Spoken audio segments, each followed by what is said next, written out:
At my birthday brunch, my grandpa smiled and raised his glass, saying how happy he was that I loved the downtown penthouse he bought me.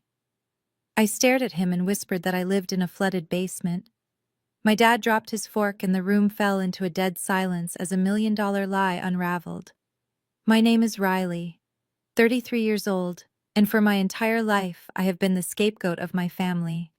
I work 70 hours a week as a freelance user experience designer, surviving on sheer willpower, while my parents treat me like an embarrassing secret.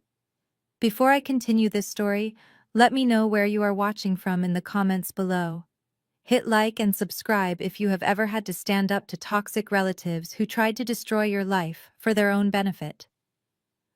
Growing up in the affluent suburbs of Chicago, appearances were absolutely everything to my parents. My father, Richard, runs a mid-tier logistics company and acts like he is corporate royalty. My mother, Linda, spends her days at the country club obsessing over designer labels and local gossip to maintain her social status. From the moment I chose to pursue digital design instead of corporate law or finance, they branded me a massive failure. They reserved all their praise, affection, and financial support for my younger sister, Madison. At 30 years old, Madison holds a fake advisor title at our dad company, a job that requires her to do absolutely nothing while collecting a massive six-figure salary.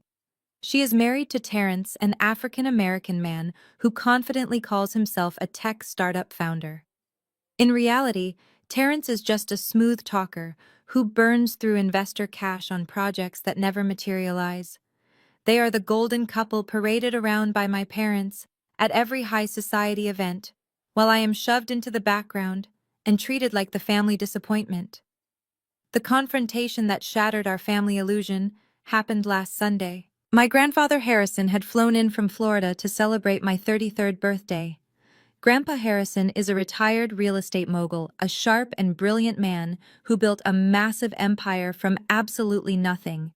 He is the only person in our entire extended family who ever respected my hustle and independence.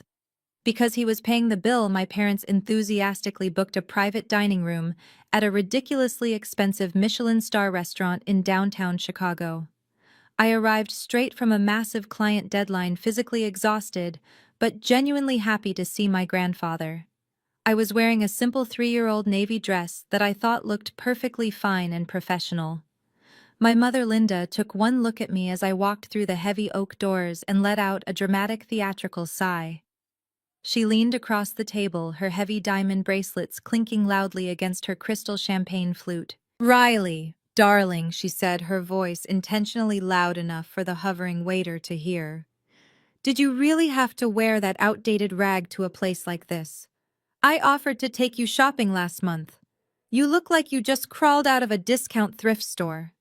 I swallowed my anger, took a deep breath, and calmly replied that I had been working back-to-back shifts and did not have time to go shopping for luxury clothes. Madison rolled her eyes and deliberately adjusted her brand-new designer bag on her lap so everyone could see the logo. "That is the exact problem with being a freelancer," Madison sneered, sipping her mimosa. "You have absolutely no stability."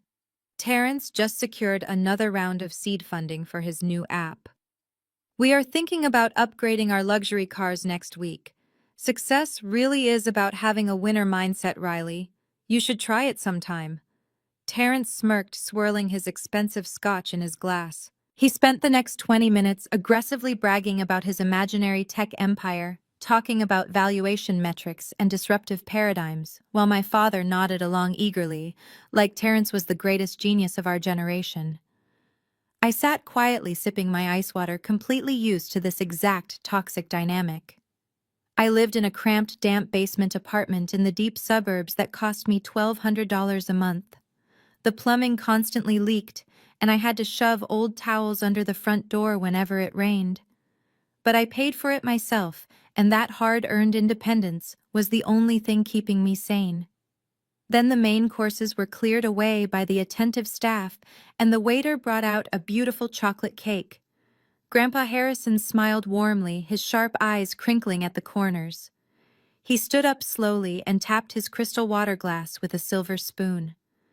Everyone quieted down instantly, eager to hear the wealthy patriarch speak. I want to make a toast to my wonderful granddaughter Riley on her special day.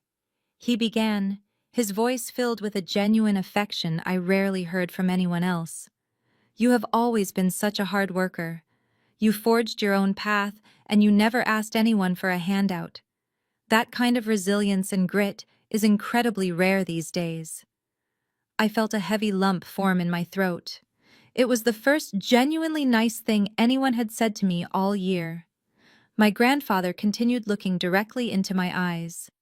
That is exactly why I set up that trust fund for you. I know how tough the freelance world can be, and I wanted to make sure you always had a safe, luxurious place to call home.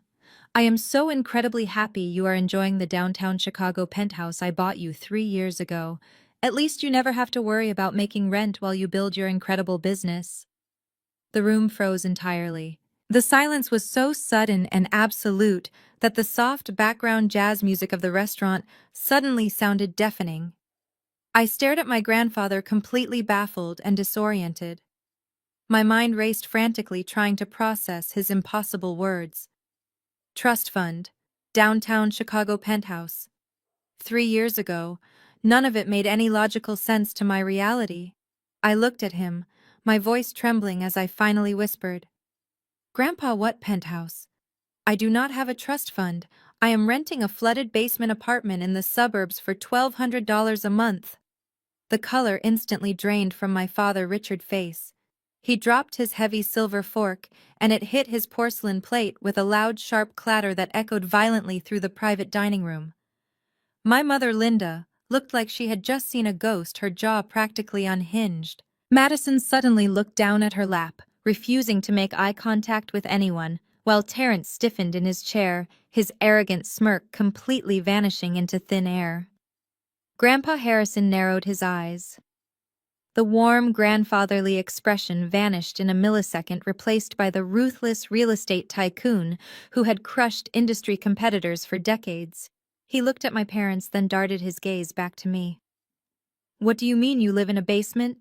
he demanded, his voice dropping to a dangerous register. "I authorized the release of $1.5 million from your personal trust to purchase that exact penthouse on Michigan Avenue. Richard handled all the closing paperwork for you." My father started stammering uncontrollably, sweat actively beading on his forehead. "Dad, let me explain," he stuttered, holding his hands up defensively. "There was a complication with the property taxes, and Riley was not ready for that kind of immense financial responsibility. We made a strategic family decision."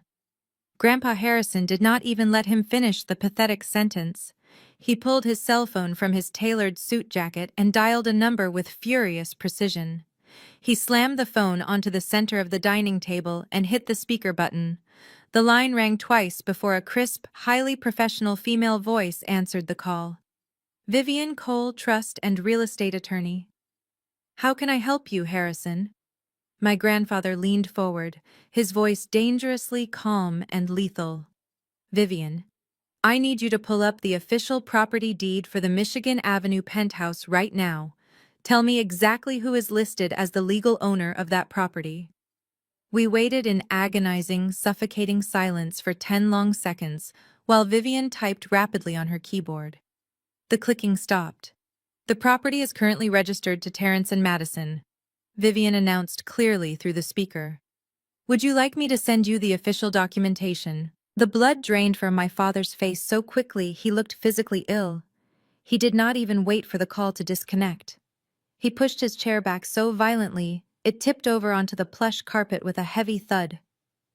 Before I could even process the massive betrayal that had just been exposed, my mother grabbed my left arm. Her perfectly manicured fingernails dug sharply into my skin. My father stepped around the table and grabbed my right arm with a bruising grip. They practically dragged me out of the private dining room, forcing me down the dimly lit opulent hallway and shoving me directly into the vacant women's lounge of the restaurant. The heavy oak door slammed shut behind us, cutting off the soft jazz music from the main dining area. I stood there, rubbing my aching arms, staring at the two people who were supposed to protect and love me. Instead of offering an apology, my mother rounded on me with absolute fury. Her eyes were wide and her chest heaved as she pointed a shaking finger directly at my face. "How could you do this to us, Riley?" my mother hissed, pacing aggressively across the polished marble floor. "You just humiliated this entire family in front of your grandfather. Could you not just play along for one single dinner? You always have to ruin everything with your dramatic victim complex." I stared at her, completely stunned by the sheer audacity of her accusation. My chest tightened, making it incredibly difficult to breathe. "You stole a $1.5 million penthouse that Grandpa bought for me." I fired back, my voice echoing off the expensive bathroom tiles. "You committed literal fraud, and you are mad at me for not playing along with your crime." My father stepped forward, towering over me, using the exact same intimidating physical presence he used on his warehouse employees. "It was a strategic family decision," he barked, as if that corporate buzzword justified committing a major felony. "Terrence is on the verge of securing a massive round of seed funding for his tech startup. He needs to host angel investors and venture capitalists at a premium location. He needs the optics of extreme success to close this critical deal. Investors do not hand over millions of dollars to a guy living in a basic suburban apartment. We put the penthouse in Madison and Terrence's name because they actually need the high society image to secure their future. You just sit behind a computer screen designing websites all day. You do not need a luxury address to do freelance work." The absolute cruelty of his logic hit me like a physical punch to the gut. They had literally stolen my inheritance to fund my brother-in-law's fake billionaire lifestyle. "So Terrence gets to play a successful tech founder using my stolen property?" I asked, my voice shaking with pure, unadulterated rage. "And what about me, Dad? What about my life? I have been drowning in $60,000 of student loan debt for 10 years. I work 70 hours a week, burning myself out just to make the minimum payments on loans you forced me to take out because you said you could not afford my tuition." My mother rolled her eyes, crossing her arms defensively. "We told you that digital design was a useless degree. We were teaching you financial responsibility. You needed to learn how the real world works." Financial responsibility. I practically screamed, the years of suppressed resentment finally boiling over. "When Madison graduated with a completely useless degree in art history, you bought her a brand new sports car as a graduation gift. You paid for her $100,000 destination wedding in cash. You gave her a fake advisory job at your logistics company so she could collect a massive paycheck for doing absolutely nothing. And you left me to rot in a flooded basement while you handed her my $1 million home." The heavy bathroom door swung open and Madison marched in. She did not look guilty. She did not look ashamed. She looked profoundly annoyed that her perfect evening had been interrupted.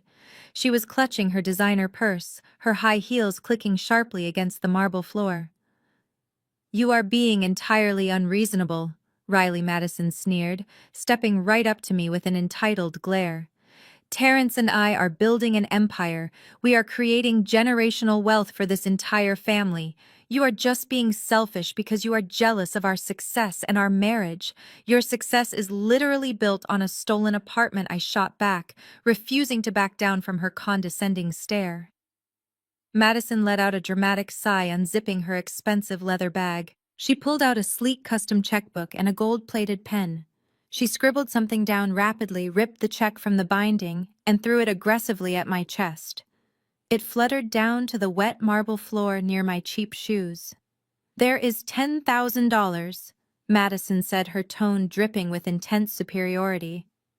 "Go buy yourself some new clothes and pay off a chunk of your little student loans.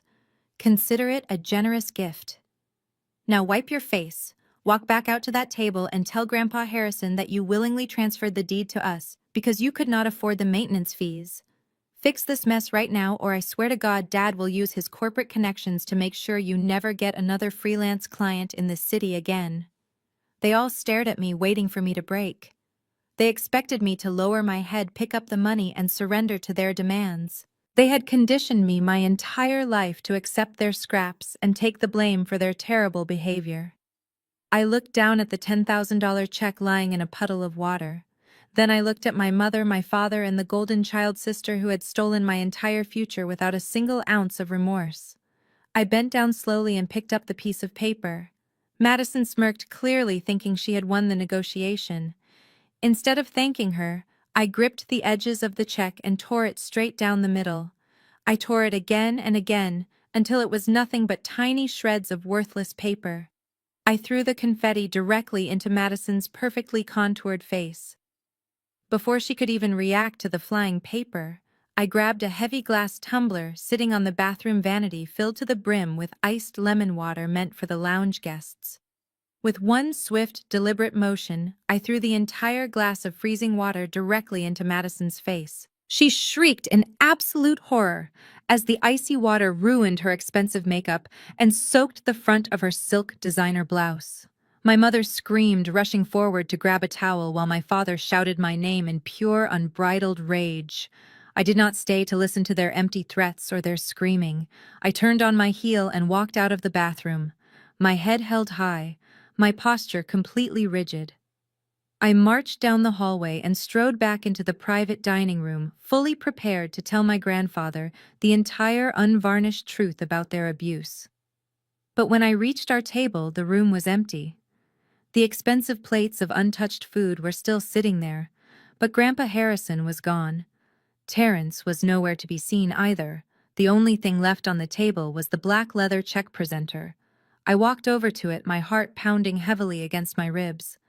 Tucked under the heavy metal clip was a single crisp white napkin. On the back of the napkin, written in my grandfather's sharp, unmistakable handwriting, was a very short message. I packed my things, grabbed my coat, and read the note one more time just to make sure my eyes were not deceiving me. The message was incredibly clear, and it signaled the absolute destruction of my family's fraudulent empire. It simply read, "See you in federal court." I walked into the downtown high-rise the very next morning, my cheap boots sinking into the plush carpeting of the most intimidating law firm in Chicago. The glass double doors bore the name Cole and Associates in sharp silver lettering. I had not slept a single minute since walking out of that restaurant.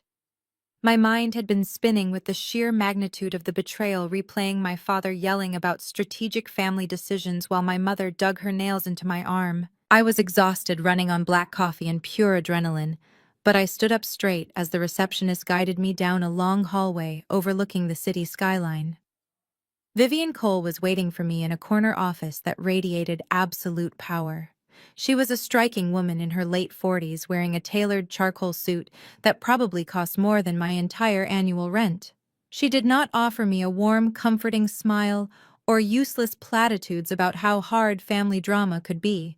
She pointed to a heavy leather chair across from her massive desk, which was already covered in neatly organized stacks of financial documents and legal binders.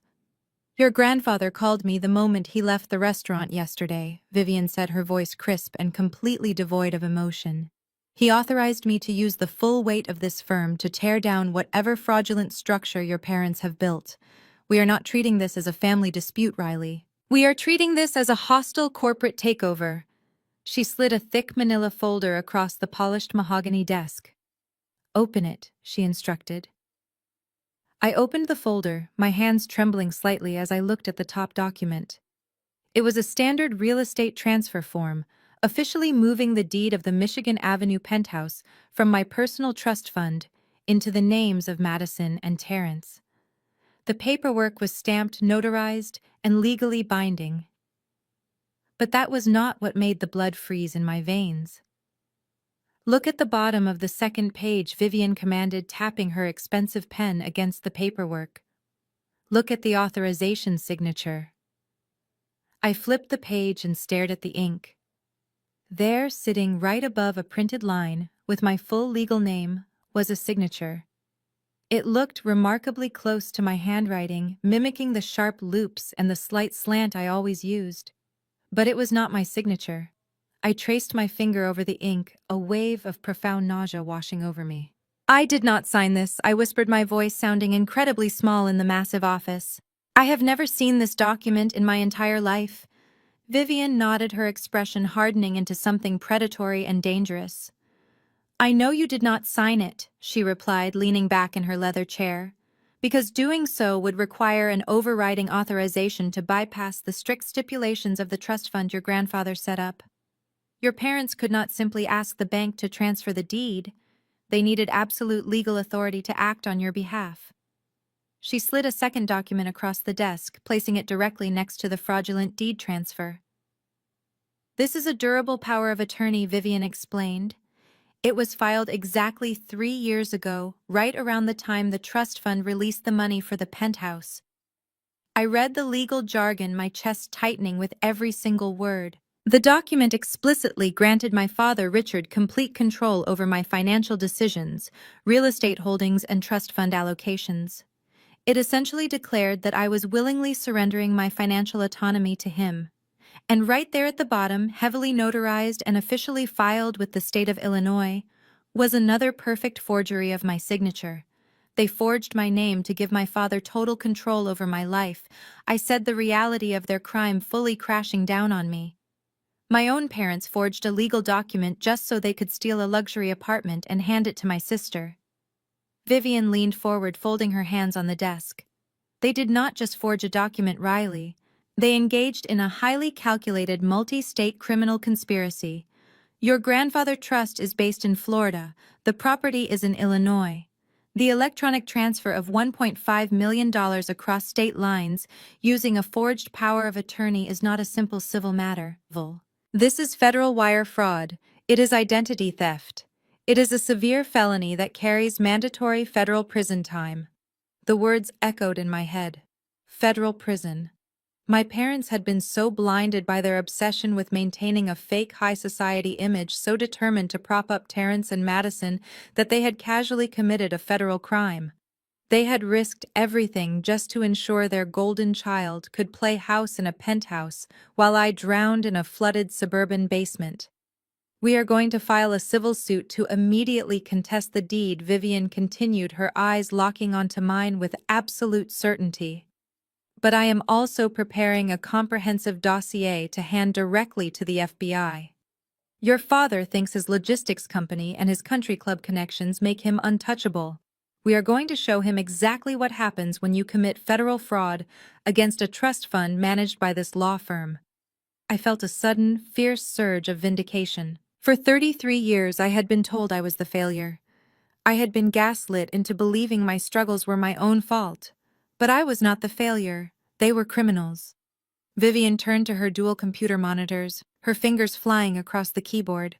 As part of my preliminary investigation this morning, I ran a comprehensive title search on the penthouse to check for any outstanding liens or encumbrances. She noted, her eyes scanning the digital records. I wanted to make sure Madison and Terrence had not racked up unpaid property taxes that we would have to clear once we seized the property back. She stopped typing. The predatory confidence on her face suddenly shifted into a look of absolute disgust. She let out a sharp, cynical laugh. What is it? I asked, leaning forward over the desk. What did they do? Vivian turned the monitor so I could see the screen. They did not just steal the penthouse to live in it, Riley. Your brother-in-law, Terrence, is even more deeply involved in this scam than we thought. He used the stolen property as a personal ATM machine. I stared at the financial records displayed on the screen, my mind struggling to process the sheer audacity of what I was reading. It was a commercial loan agreement registered with a major national bank. Terrence had used the $1.5 million penthouse as direct collateral to secure a massive business loan. He leveraged your stolen property to take out an $800,000 loan, Vivian stated, pointing to the heavily highlighted number on the screen. He convinced the bank that he owned the property free and clear, and he used it to secure capital for his fake technology startup. Your sister and her husband are sitting on an $800,000 powder keg, and they are using your stolen inheritance to fund their luxurious lifestyle. I sat in the freezing dampness of my basement apartment 48 hours after my meeting with Vivian. My computer screen illuminated the dark room, casting a harsh blue glow across my exhausted face. I was aggressively coding the final beta version of an interface for my highest-paying corporate client, a project that was supposed to secure my financial stability for the entire year. Then a notification pinged. It was an email from their director of operations. The subject line read, "Contract Termination." My heart skipped a heavy beat. I clicked open the message, scanning the cold, legally sanitized text, stating they were immediately severing all ties with my freelance agency due to unforeseen internal restructuring. Before I could even process the financial hit of losing a $20,000 project, a second email arrived from another massive client.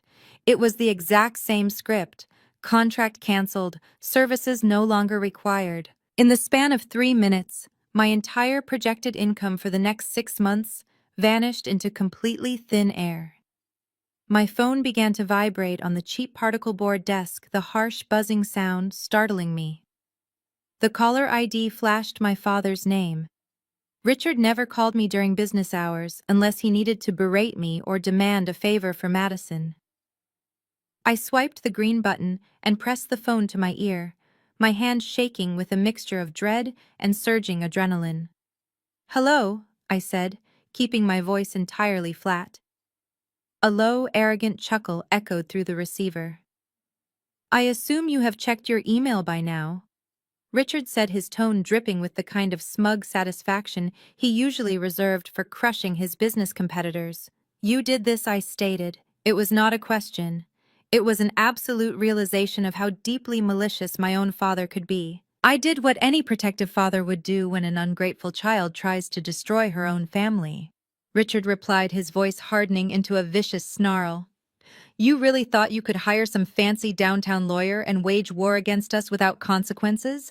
I run a major logistics firm, Riley. I play golf with the chief executive officers of the very companies you beg for freelance scraps. It took me exactly 2 phone calls to dry up your entire revenue stream." I gripped the edge of my desk so tightly my knuckles turned completely white.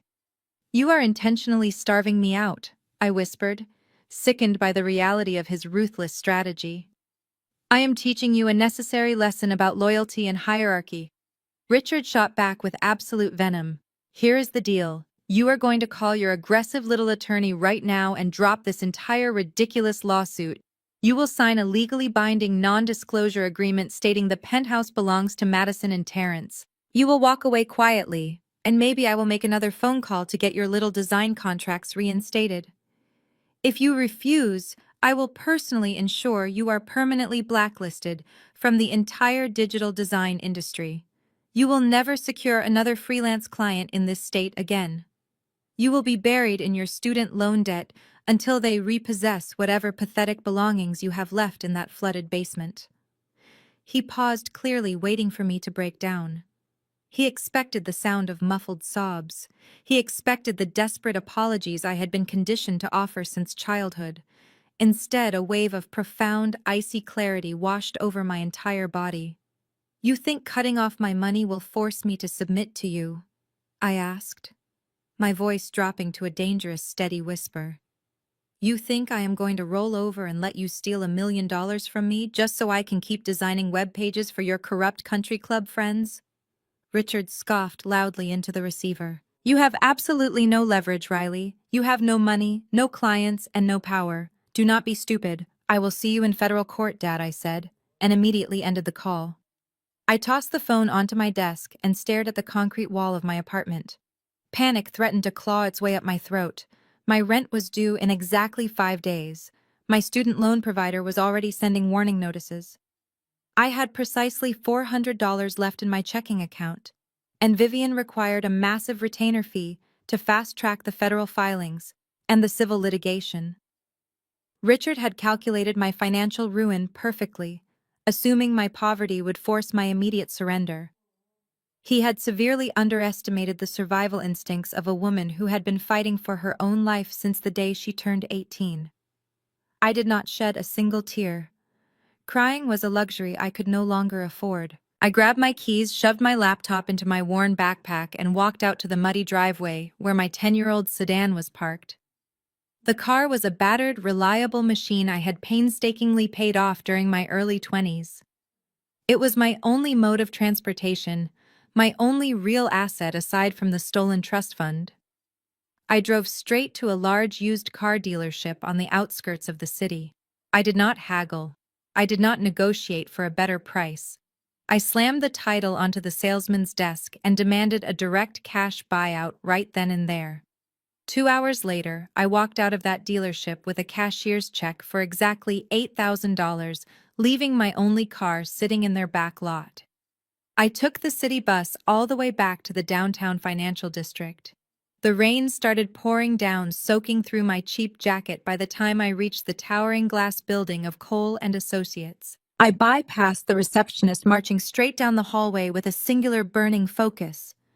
I pushed open the heavy oak door to Vivian's corner office. She looked up from her dual monitors, her sharp eyes registering my soaking wet clothes and the unyielding fire burning in my expression. I walked straight up to her massive mahogany desk and slapped the $8,000 cashier's check down onto the polished wood.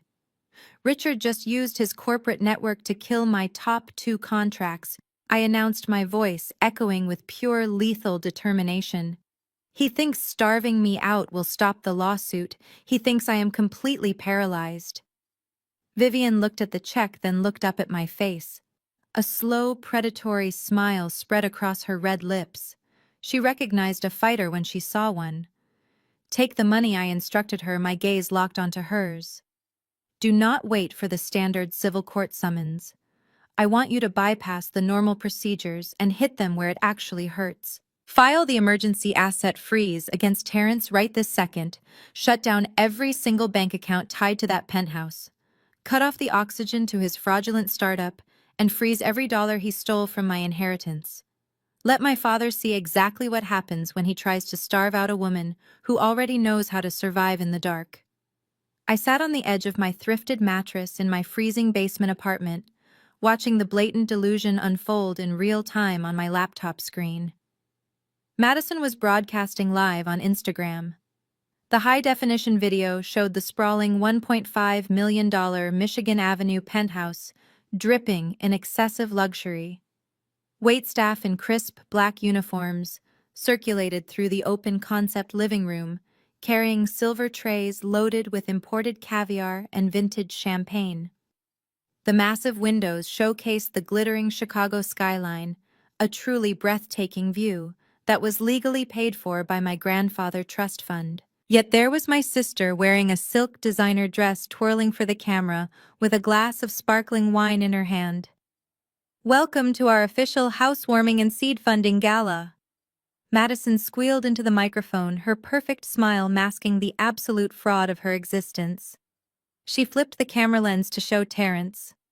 My African-American brother-in-law looked immaculate in a tailored charcoal tuxedo. He was standing near the custom marble kitchen island, aggressively pitching his non-existent technology startup to a group of wealthy, unsuspecting angel investors. He waved his hands enthusiastically, throwing around hollow buzzwords about disrupting the digital landscape.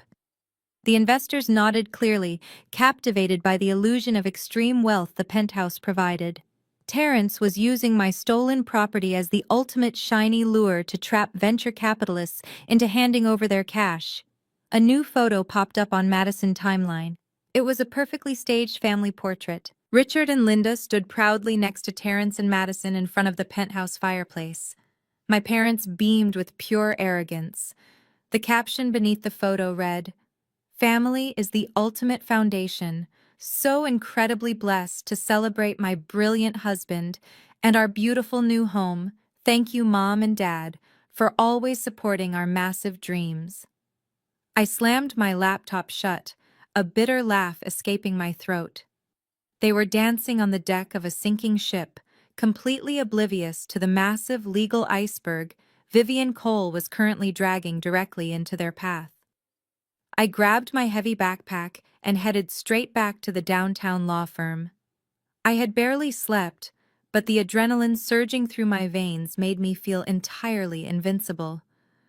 When I walked into Vivian Corner office, Grandpa Harrison was already there, sitting rigidly in a leather guest chair. His posture was straight, and his sharp eyes burned with a terrifying quiet fury. He had refused to fly back to Florida, demanding to stay in Chicago until he personally witnessed the absolute destruction of my parents' fraudulent house of cards. Vivian was standing by the window reviewing a fresh stack of documents delivered by a forensic accountant she had hired. She turned around as I entered, her predatory smile returning. The emergency asset freeze was approved by the federal judge exactly 20 minutes ago, Vivian announced, her voice ringing with lethal satisfaction. The banks have officially locked down every single account tied to Terrence and Madison. Their credit cards will start declining before they even finish serving dessert at that ridiculous pitching party.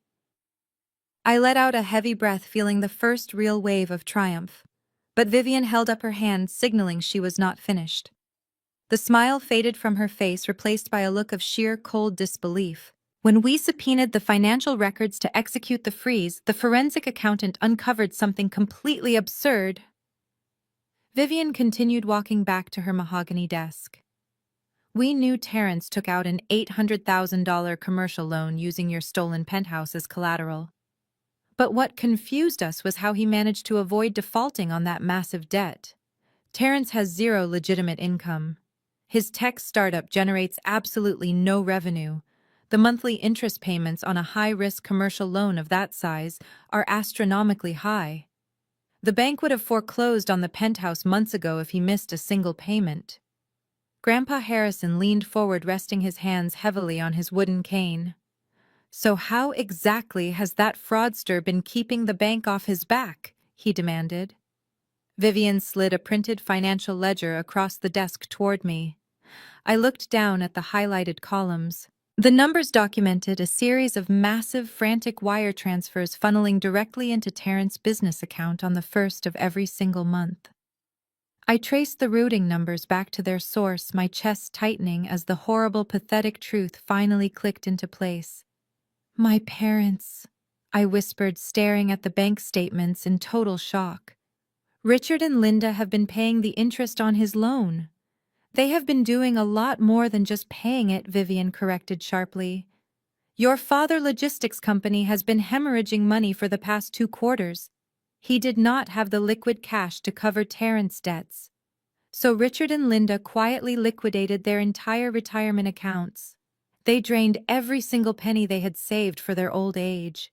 When that money ran out 3 months ago, they took out a massive second mortgage on their own suburban mansion just to keep funneling cash to Terrence. I stared at the paperwork, completely mesmerized by the sheer magnitude of their stupidity.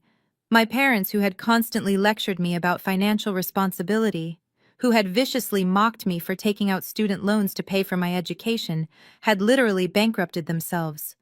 They had willingly destroyed their entire financial future just to maintain the illusion that Madison was married to a successful tech founder. They threw away their entire retirement just to keep up appearances, Grandpa Harrison said, his voice dripping with pure disgust. They are funding a sinking ship just so they can brag at the country club. Vivian tapped the frozen account notices. And now that the federal judge has frozen Terrence's accounts, the bank will immediately realize the collateral is tied up in a massive fraud investigation.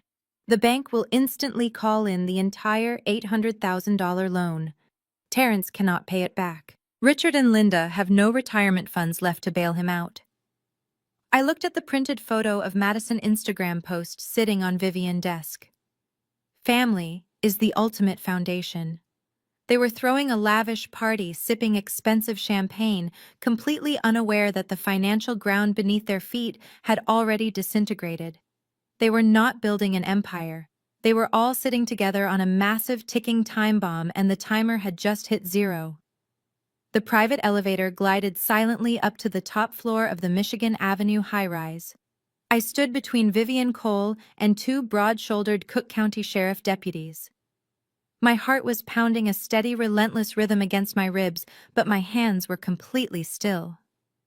The paralyzing fear that had dictated my entire life was gone, replaced by an armor of absolute, frigid certainty.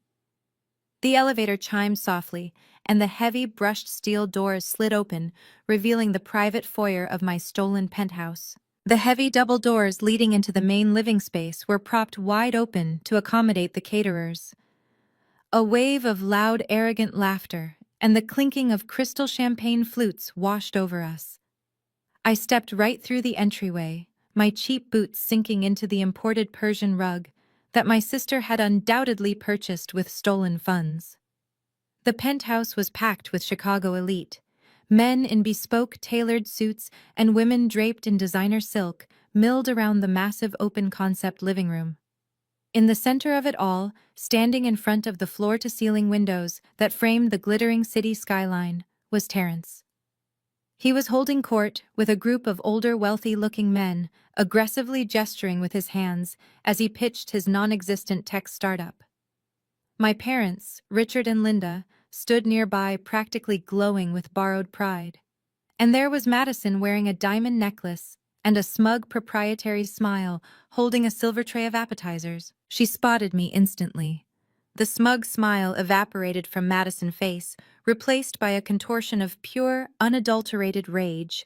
She shoved the silver tray into the hands of a passing waiter and marched straight toward the entryway, her high heels stabbing the hardwood floor. "What the hell are you doing here?" Madison hissed, keeping her voice low so the investors would not hear her. "I told you to stay away from us. You are not ruining my husband pitching event because you are jealous and broke. Get out of my house before I call building security." I did not flinch. I did not step back. I simply stood aside, allowing the two uniformed sheriff deputies to step fully into the light of the entryway. The sight of the badges and utility belts caused an immediate ripple of shock through the nearest guests. The polite networking chatter began to die down, replaced by a tense, murmuring confusion. My parents noticed the sudden shift in the room atmosphere. Richard and Linda pushed their way through the crowd, their faces draining of color the second they saw the police escort standing firmly by my side. "Officer, there has been a massive misunderstanding," Richard said, instantly adopting his authoritative country club executive voice. He tried to physically block the deputies from stepping further into the room. "This is a private corporate event. My daughter is emotionally disturbed and prone to these kinds of dramatic outbursts. I will handle her right now. Just step outside and I will make sure the building manager clears this up." The lead deputy did not even blink at my father's condescending tone. He looked right past Richard and locked eyes with Madison. "Are you Madison?" he asked, his voice booming over the quiet music. Madison swallowed hard, her eyes darting frantically toward Terrence, who had stopped his pitch and was now staring at the doorway in total shock. "Yes," she stammered, crossing her arms defensively. "I am the owner of this property." "No, you are not," I stated clearly, my voice carrying across the silent room. I reached into my bag and pulled out a thick stack of legal documents bearing the heavy red seal of a federal judge. I walked right past my father, ignoring his desperate attempt to grab my arm. I marched straight to the massive custom marble kitchen island, swept a tray of expensive caviar onto the floor with the back of my hand, and slammed the documents down onto the stone surface. "This is a court-ordered emergency eviction notice," I announced, looking dead into Madison's panicked eyes. "You have exactly 48 hours to pack whatever cheap clothes you actually paid for and vacate my property. The locks will be changed on Tuesday morning and anything left inside will be thrown directly into a dumpster." Terrence rushed over his charismatic founder facade, completely shattering. He let out a loud, forced laugh, turning back to his bewildered investors. "Just a little family drama, gentlemen. Please enjoy the champagne. My sister-in-law has a history of mental health struggles." He reached out to grab the eviction notice, but Vivian Cole stepped right up to the marble island and slapped her hand down on top of the paperwork, stopping him dead in his tracks. "I highly advise you not to touch that document," Vivian said, her voice dropping the temperature in the room by 10 degrees.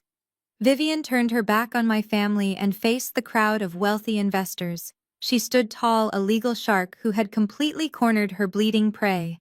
"Ladies and gentlemen, I apologize for the interruption to your evening." Vivian projected her authoritative voice, commanding the absolute attention of every single billionaire in the room. "My name is Vivian Cole. I am the lead trust and real estate attorney for Cole and Associates. I am advising all of you to set down your drinks and exit this premises immediately." The investors exchanged alarmed glances, their instincts immediately recognizing the severe danger in her tone. "The man you know as Terrence is currently the subject of an active federal fraud investigation," Vivian continued relentlessly, dealing the fatal blow. This penthouse was stolen from my client through forged legal documents and identity theft. Furthermore, Terrence has illegally used this stolen property as collateral to secure commercial loans for his fraudulent startup company. Terrence let out a choked gasp, his hands flying to his head as he stumbled backward. Richard and Linda looked like they were going to faint right there on the Persian rug. Madison began to hyperventilate, clutching her diamond necklace as if it could somehow protect her from the incoming destruction. "I am warning all of you right now," Vivian said, her eyes scanning the terrified faces of the angel investors. "Any capital injected into this fake company will be instantly flagged by the federal government as participation in a criminal conspiracy. The bank accounts tied to this man were frozen by a federal judge less than an hour ago. If you hand him a single dollar, you will be subjecting yourselves, your corporate entities, and your personal assets to an immediate full-scale audit by the IRS and a subsequent investigation by the FBI." The impact of the letters IRS and FBI dropping in a room full of wealthy businessmen was instantaneous and absolutely devastating. It was like shouting fire in a crowded theater. The investors did not ask questions. They did not wait for Terrence to explain or defend himself. They dropped their champagne flutes onto the tables and scrambled toward the front door in a blind, terrified panic.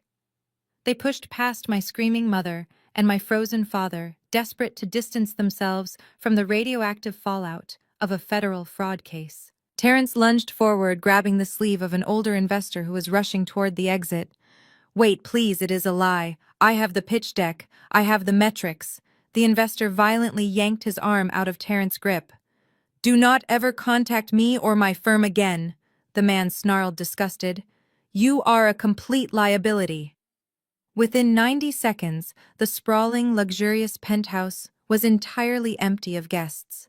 The catered food sat untouched. The champagne went flat. The only people left in the room were the two deputies, my ruthless lawyer, and my completely ruined family. Their fake empire had just been burned to the absolute ground, and the fire was only just beginning to spread.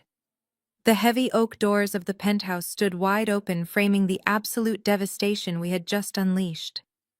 I did not leave immediately. I stood perfectly still next to Vivian Cole, watching the glorious, catastrophic implosion of the people who had treated my life like disposable garbage. The silence left behind by the fleeing investors was suffocating, broken only by the sound of Madison hyperventilating on the Persian rug. Then Terrence's cell phone began to ring. The sharp, obnoxious corporate ringtone echoed through the massive living room. Terrence stared at the device in his hand like it was a live grenade. He swiped the screen with trembling fingers and pressed it to his ear. I watched the remaining blood drain completely from his face. His jaw went slack and his eyes widened in sheer, unadulterated terror. The voice on the other end of the line was loud enough that I could hear the sharp, aggressive tone even from several feet away.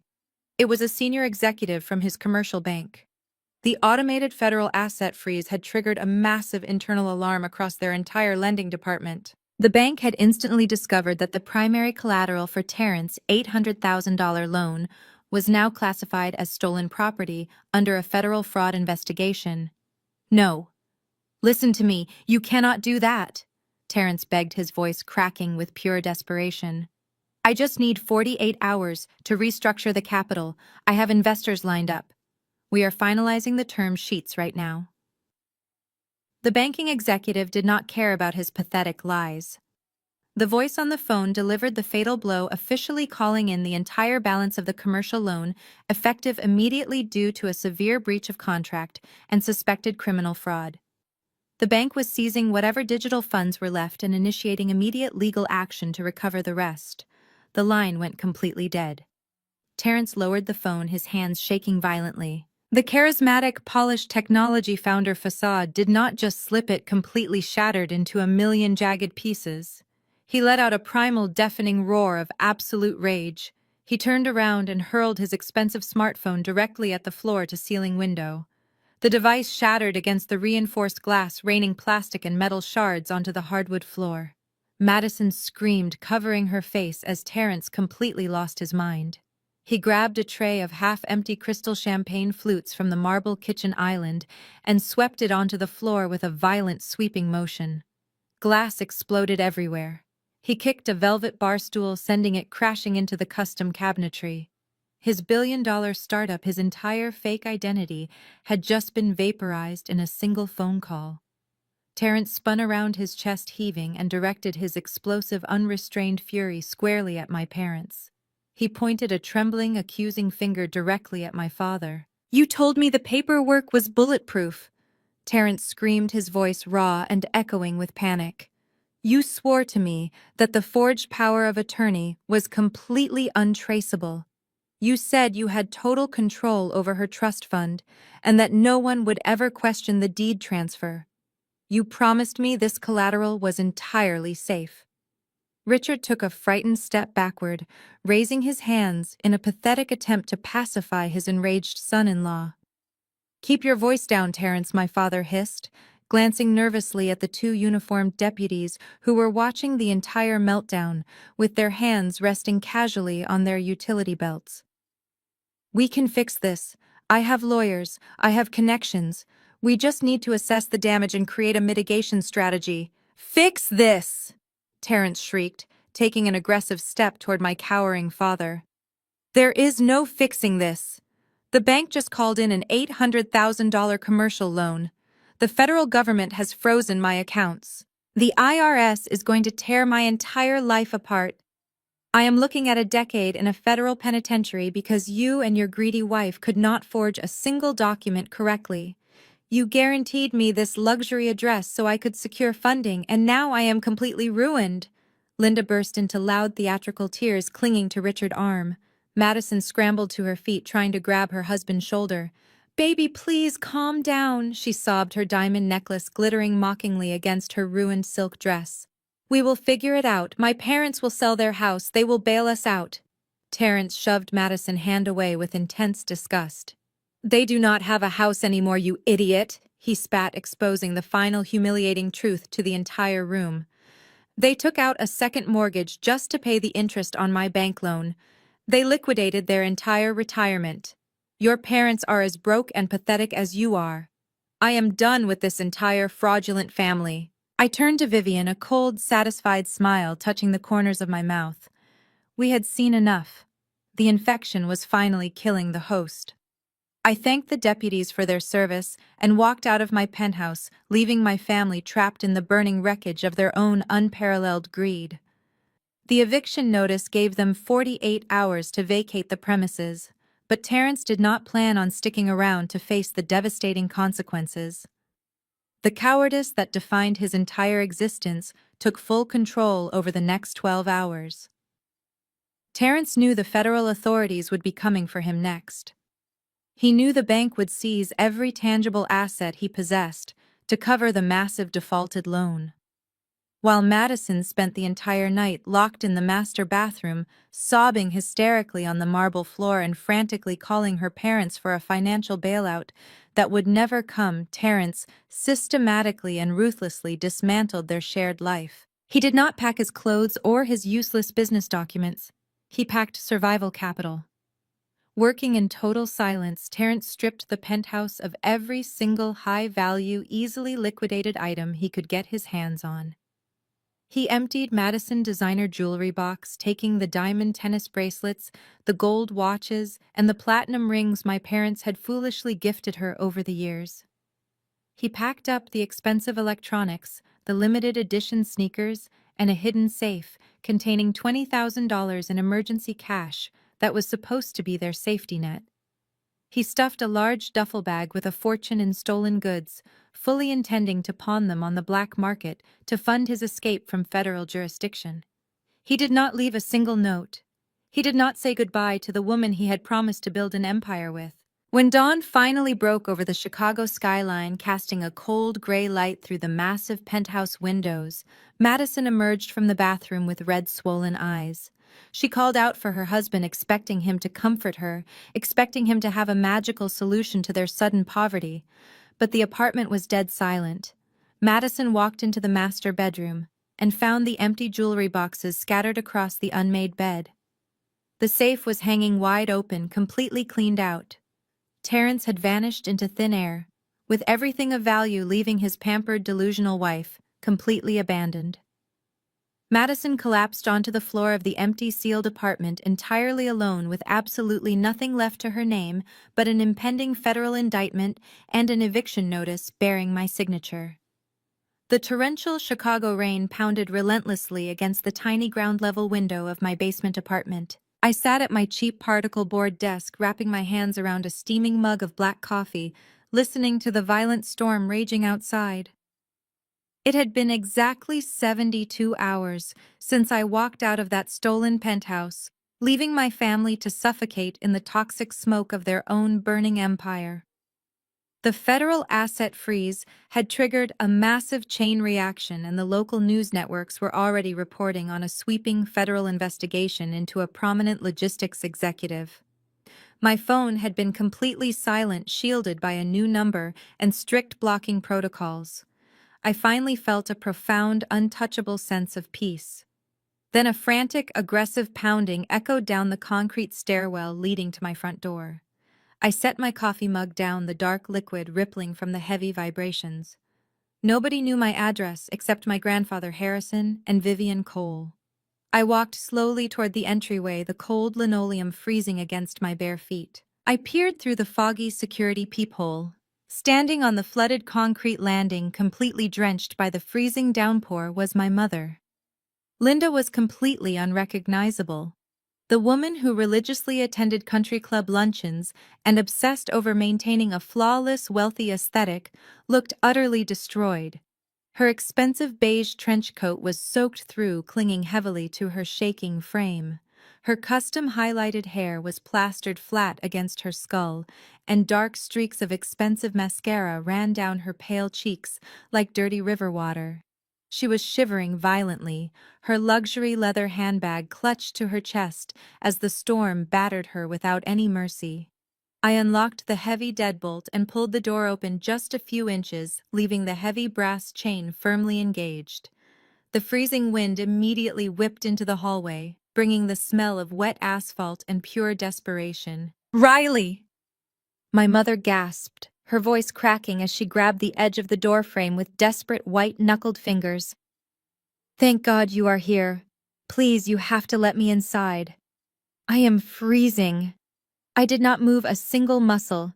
I stood perfectly still, blocking the entryway, looking down at the woman who had happily financed my sister's lavish lifestyle using my stolen identity. "Why are you here, Linda?" I asked, my voice completely devoid of any warmth or familial affection. My mother let out a loud, pathetic sob and did something I never thought I would witness in my entire lifetime. She collapsed directly onto the muddy, flooded concrete landing. She fell to her knees in the freezing rain, ruining her designer clothes, burying her face in her hands as she wept hysterically. "The FBI raided your father's logistics company this morning," Linda wailed, looking up at me with wide, terrified eyes. Dozens of federal agents stormed the corporate headquarters. They confiscated every single computer, every hard drive, and all the financial ledgers. They dragged Richard out of the boardroom in handcuffs right in front of his entire executive staff. He is sitting in a federal holding cell right now, Riley. They are charging him with wire fraud and criminal conspiracy. The bank is moving to foreclose on our house by the end of the month because the asset freeze blocked our mortgage payments. We have absolutely nothing left." She reached out her shaking, mud-stained hands, grasping blindly at the hem of my jeans. "You have to call your ruthless lawyer and stop this," Linda begged, her voice reaching a shrill, frantic pitch. "You have to drop the civil suit and tell the federal prosecutors it was all just a massive family misunderstanding. I carried you in my womb for 9 months, Riley. I gave birth to you. I raised you. I am your mother. You cannot send your own flesh and blood to a federal penitentiary. Families forgive each other. You have to show some mercy before they take everything away from us." I stared down at her pathetic, trembling form. The rain continued to violently wash over her, but I felt absolutely nothing.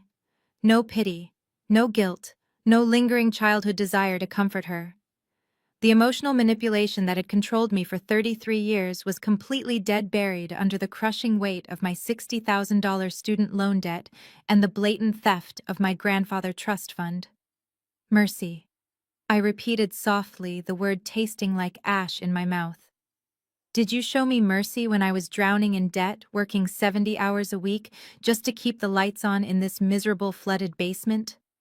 Did you show me mercy when you forged my legal signature to steal a $1.5 million penthouse so Madison could play rich?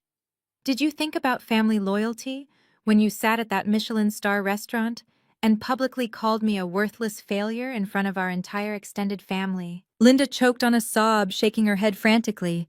We made a mistake, she cried out, ignoring the rain pounding against her face. We were just trying to help Terrence secure his business funding. We were protecting the family image. I am begging you, Riley. I will be homeless. I will have to sleep on the street. Please, you have to save us. You did not make a mistake, I stated, my voice slicing through the heavy storm with absolute surgical precision. You made a highly calculated, malicious choice. You weighed my life against Madison vanity, and you gladly threw me to the wolves. You built a fraudulent empire on my back, and now that the foundation has completely collapsed, you want me to shield you from the falling debris. I reached into the front pocket of my cardigan. I had picked up a stack of mail earlier that afternoon, and I remembered exactly what was sitting on top of the pile. I pulled out a glossy trifold brochure and slipped it through the narrow gap in the doorway. The paper fluttered down and landed directly in the muddy puddle next to her bruised knees. Linda stared at the brochure, her tear-filled eyes struggling to read the bold print in the dim light. It was an informational pamphlet for a county-subsidized low-income housing program and emergency homeless shelter located in the industrial district of the city. What is this? My mother whispered, her voice trembling with a new horrifying realization. You spent my entire life telling me that my dreams were stupid, I replied, staring directly into her broken, terrified eyes. You constantly told me that I needed to grow up, stop playing on computers, and be realistic about your financial situation. I grabbed the heavy brass handle of the door, preparing to shut her out of my life permanently. Well, Mom, I said, delivering the final fatal blow, without a single ounce of hesitation. I highly suggest you take your own advice. Be realistic about your new living arrangements. I slammed the heavy door shut, twisting the deadbolt securely into place, and walked back to my hot coffee, leaving her completely alone to drown in the freezing storm she had created. Terrence thought he could easily outsmart the federal government. After fleeing the luxurious penthouse with a heavy duffel bag stuffed full of stolen designer jewelry, luxury watches, and whatever emergency cash he could scrape together from the hidden safe, his grand escape lasted exactly 48 hours. He was apprehended by law enforcement at O'Hare International Airport while frantically trying to board a one-way flight to a country with absolutely no extradition treaty. Now he was sitting in a freezing, windowless interrogation room at the FBI field office in downtown Chicago. Two stern federal agents laid out the devastating evidence against him across a cold metal table. They showed him the commercial bank fraud documents, they showed him the severe wire fraud charges, they showed him the flight to avoid prosecution paperwork. They clinically outlined a potential 30-year sentence in a maximum security federal penitentiary. Terrence was a profound coward who had built his entire adult identity on the fragile illusion of wealth and unearned corporate power. Faced with the harsh, undeniable reality of a concrete cell and a stainless steel toilet, his steadfast loyalty to Madison and her manipulative family evaporated instantly. He looked at the federal agents, his hands shaking uncontrollably in his lap, and begged to know what kind of plea deal they could offer him to save his own skin. The lead agent smiled coldly. They did not just want the fake startup founder, they wanted the arrogant mastermind who successfully orchestrated the fraudulent transfer of the massive trust fund. They wanted Richard. To secure a significantly reduced sentence, the African-American self-proclaimed tech genius eagerly agreed to wear a concealed recording device. He quickly became an active, willing informant for the federal government, fully prepared to stab his wealthy in-laws directly in the back, to preserve his own freedom. The FBI meticulously arranged for Terrence to meet my father under the strict premise of coordinating their impending legal defense strategies. Richard, currently operating under a massive delusion of invincibility after posting an exorbitant bail from an initial residential raid, agreed to meet Terrence at a discreet, dimly lit steakhouse on the industrial outskirts of the city. Richard arrogantly assumed Terrence was coming to beg for a coordinated legal bailout. When Terrence slid into the heavy leather booth across from his father-in-law, he was sweating profusely. A tiny high-definition microphone was taped securely beneath his tailored dress shirt, transmitting every single breath and nervous tremor directly to an FBI surveillance van parked 2 blocks away in a dark, quiet alley. Richard looked at Terrence with absolute, unfiltered disgust, swirling a glass of incredibly expensive bourbon. He immediately started berating Terrence for panicking aggressively, calling him weak and incompetent for letting the commercial loan default so quickly. Terrence swallowed hard, fighting his rising panic, and desperately remembered the exact script the federal agents had drilled into his head. He needed a direct, unequivocal confession to save himself from decades behind bars. Terrence leaned across the polished wooden table, keeping his voice appropriately low and frantic to match the tense atmosphere. "They are threatening to pin the entire forgery operation on me," Richard Terrence whispered, playing the role of a desperate, terrified man perfectly. "The commercial bank is telling the federal investigators that I personally orchestrated the deed transfer to secure my massive loan. You have to tell them I had absolutely nothing to do with the actual paperwork. You promised me the asset was completely clean. I just signed the loan papers. I never touched the trust fund documents." Richard scoffed loudly, taking a long, arrogant sip of his bourbon. His legendary ego, the exact same toxic pride that had driven him to ruin my life and steal my inheritance, completely overrode his basic common sense. "You spineless idiot," Richard hissed, leaning closer to Terrence, entirely oblivious to the federal microphone resting just inches away from his mouth. "You actually think the federal government believes a failed bankrupt startup founder could bypass a highly secured $1 million real estate trust fund? I handled the entire transfer process from start to finish. I personally drafted and printed the durable power of attorney. I sat at the heavy oak desk in my home office and forged Riley's signature with my own 2 hands. I practiced her handwriting for hours until it was absolutely flawless." Richard leaned back against the leather seat, looking overwhelmingly smug and utterly superior. "I took that forged document to the company notary the very next morning and forced them to stamp it. I gave you the keys to the kingdom, Terrence. I handed you $1 million asset on a silver platter, and you blew it because you could not manage to pay the interest on a simple commercial loan. Do exactly what my high-priced lawyers tell you to do, keep your mouth completely shut, and I will make sure we all get out of this intact." In the cramped surveillance van 2 blocks away, the federal agents pulled off their heavy headphones and started making immediate, urgent phone calls to the federal prosecutor. They had the ultimate smoking gun. It was a direct, voluntary, crystal-clear recorded confession to federal identity theft, wire fraud, and massive criminal conspiracy. The very next morning, Richard walked into the massive glass-walled boardroom of his logistics company. He was wearing his best-tailored power suit, projecting an aura of absolute, unshakable confidence as he addressed his nervous board of directors. He was standing at the head of the long mahogany table, delivering a grand, sweeping speech about corporate resilience and navigating minor legal misunderstandings. He was desperately trying to reassure his wealthy shareholders that his leadership was secure and that the company's stock would not plummet. Richard raised his hands confidently to emphasize a critical point about his future revenue projections. He never got to finish the sentence. The heavy glass doors of the executive boardroom were violently shoved open, shattering the quiet corporate atmosphere. A tactical team of federal agents wearing heavy, bulletproof vests, emblazoned with bright yellow letters, stormed directly into the room. The lead agent completely bypassed the terrified, gasping board members, marching straight up to my father with a heavily stamped legal document gripped firmly in his hand.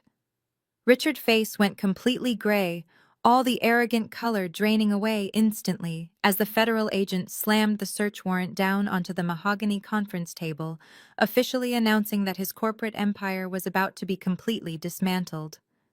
The federal raid on Richard Logistics Company was the final nail in the coffin of my family fraudulent empire.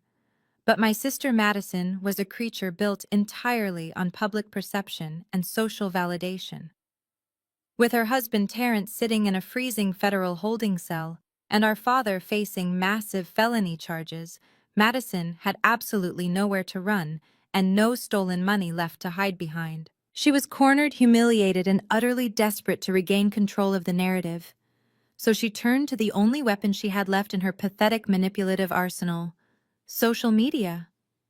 Less than 24 hours after the FBI stormed the corporate boardroom, my phone started vibrating violently on my kitchen counter. It was not just one or two notifications. It was a relentless, chaotic flood of alerts that caused my device to overheat. I opened my primary social media account and saw that I was being aggressively tagged in thousands of comments. Madison had uploaded a highly produced, heavily filtered video to her massive following. She was sitting on the floor of her childhood bedroom at our parents' suburban mansion dressed in an oversized beige sweater, looking entirely disheveled and fragile. She had perfectly manufactured tears streaming down her pale face as she stared directly into the camera lens, playing the ultimate victim. "My older sister Riley has completely destroyed our family," Madison sobbed, her voice trembling with practiced theatrical devastation. "She has always been fiercely jealous of my happiness and my marriage. But I never thought she would stoop to elder abuse to get her sick revenge. She has completely isolated our sick, elderly grandfather. She manipulated his declining mental state, brainwashing him into believing horrific lies about my husband and my parents. She used his wealth to freeze our bank accounts and illegally evict me from my home right after I had a baby. She is stealing his fortune while his mind is slipping away, and she is sending my innocent father to prison to cover her tracks." The video was an absolute masterclass in psychological manipulation. Madison weaponized the internet perfectly. She painted me as a greedy sociopathic monster exploiting a helpless senior citizen. Within a few short hours, the video went massively viral. The algorithm pushed it to millions of strangers who thrive on digital outrage and quick judgments. My inbox was instantly paralyzed by a massive tsunami of pure, unadulterated hatred.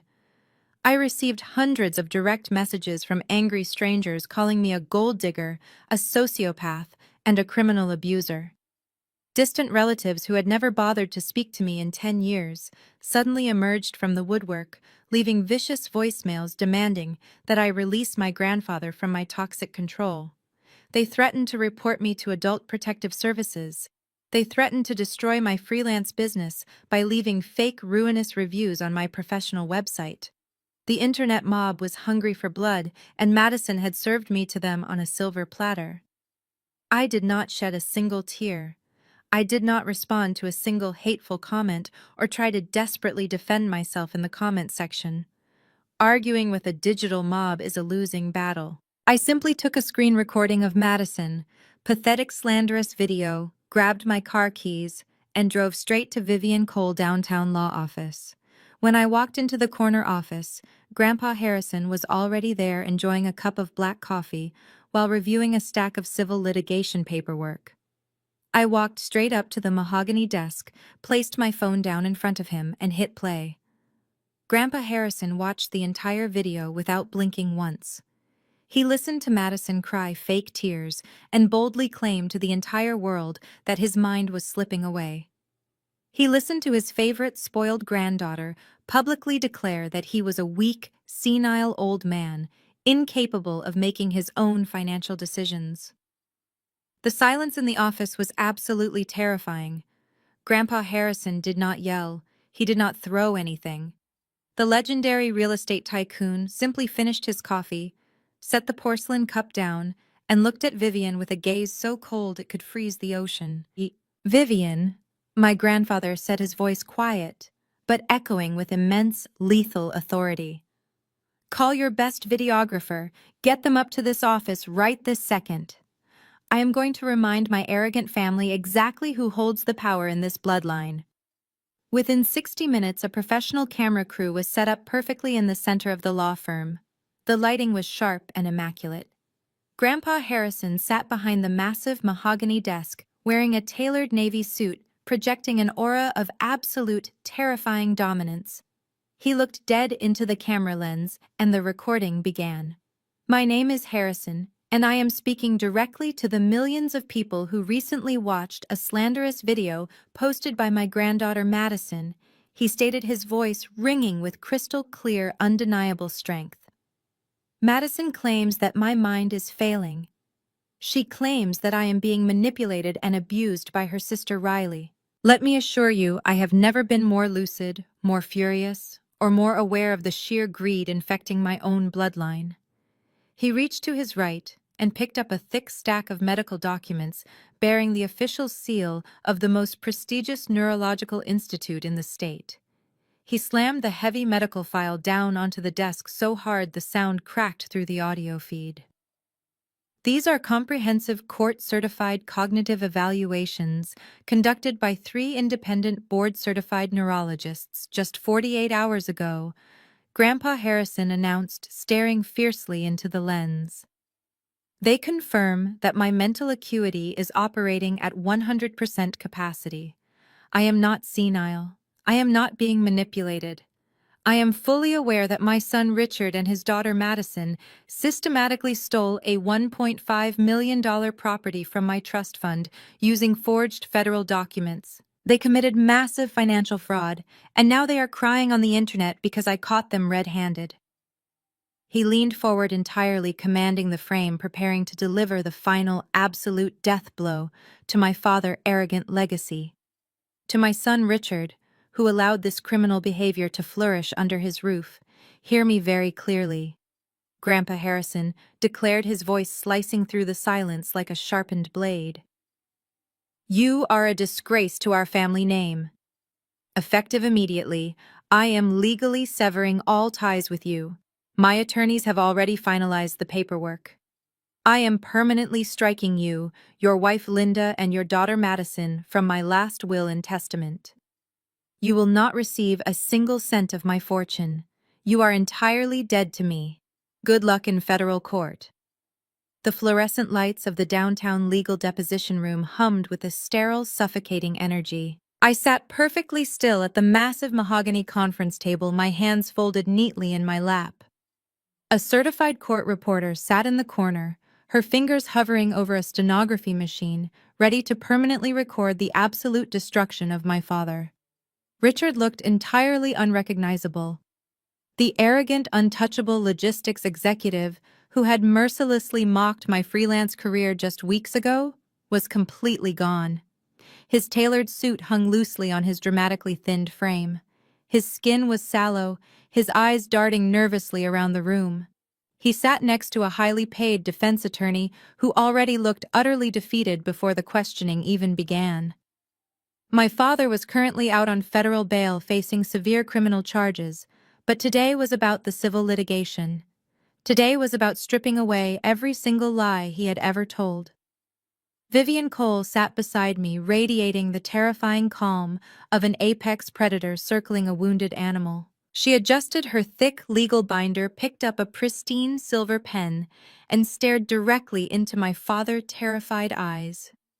Please state your full legal name for the record, Vivian ordered, her voice slicing through the heavy silence of the room. Richard swallowed hard, his Adam apple bobbing visibly. Richard Thomas Anderson, he muttered, his voice barely rising above a pathetic whisper. Vivian did not waste a single second on pleasantries. She immediately slid a clear plastic folder across the polished table. Inside the folder rested a high-resolution copy of the forged durable power of attorney. Mr. Anderson, I am showing you Exhibit A. Vivian stated, her tone sharp and unrelenting. Do you recognize this document? It is a legal authorization filed with the state of Illinois granting you absolute financial control over your daughter trust fund. Do you confirm that you personally submitted this paperwork to the bank, holding the Michigan Avenue penthouse deed. Richard defense attorney held up a hand. My client invokes his Fifth Amendment right against self-incrimination regarding the origins of that specific document. Vivian smiled a razor-thin predatory smile. That is perfectly fine, counselor, because we already have the federal wiretap transcripts where your client explicitly bragged to his son-in-law about forging the signature with his own two hands. We do not need him to confess to the forgery today. We need him to explain the malicious intent behind his financial terrorism. Richard flinched violently at the mention of the wiretap. The realization that Terrence had betrayed him to the FBI was clearly still an open, bleeding wound. Vivian leaned forward, resting her elbows on the table. You are a wealthy man, Mr. Anderson. Or at least you were. Your logistics company generated millions in revenue last year. You lived in a sprawling suburban mansion. You had access to massive lines of corporate credit. So tell me, why did you orchestrate a highly illegal multi-state federal fraud scheme to steal a property from your own flesh and blood? Why did you not just take out a legitimate business loan to fund Terrence and his fake startup? I was protecting my family. Richard snapped, a sudden, desperate flash of his old arrogance flaring up. I was managing our assets. Terrence needed the right optics to secure his venture capital. It was a temporary reassignment of property. We were going to put it back in her name eventually. Vivian slammed her hand down on the table, the sharp crack making Richard physically jump in his seat. Do not insult my intelligence and do not lie under oath in this room, Vivian commanded, her voice echoing with lethal authority. You drained your own retirement accounts. You took out a second mortgage on your own home to pay the interest on a fraudulent loan. You were drowning in debt. You stole the penthouse because you were desperate to maintain a pathetic illusion of high society wealth. But out of everyone in your life, out of all your wealthy country club friends and corporate investors, why did you target Riley?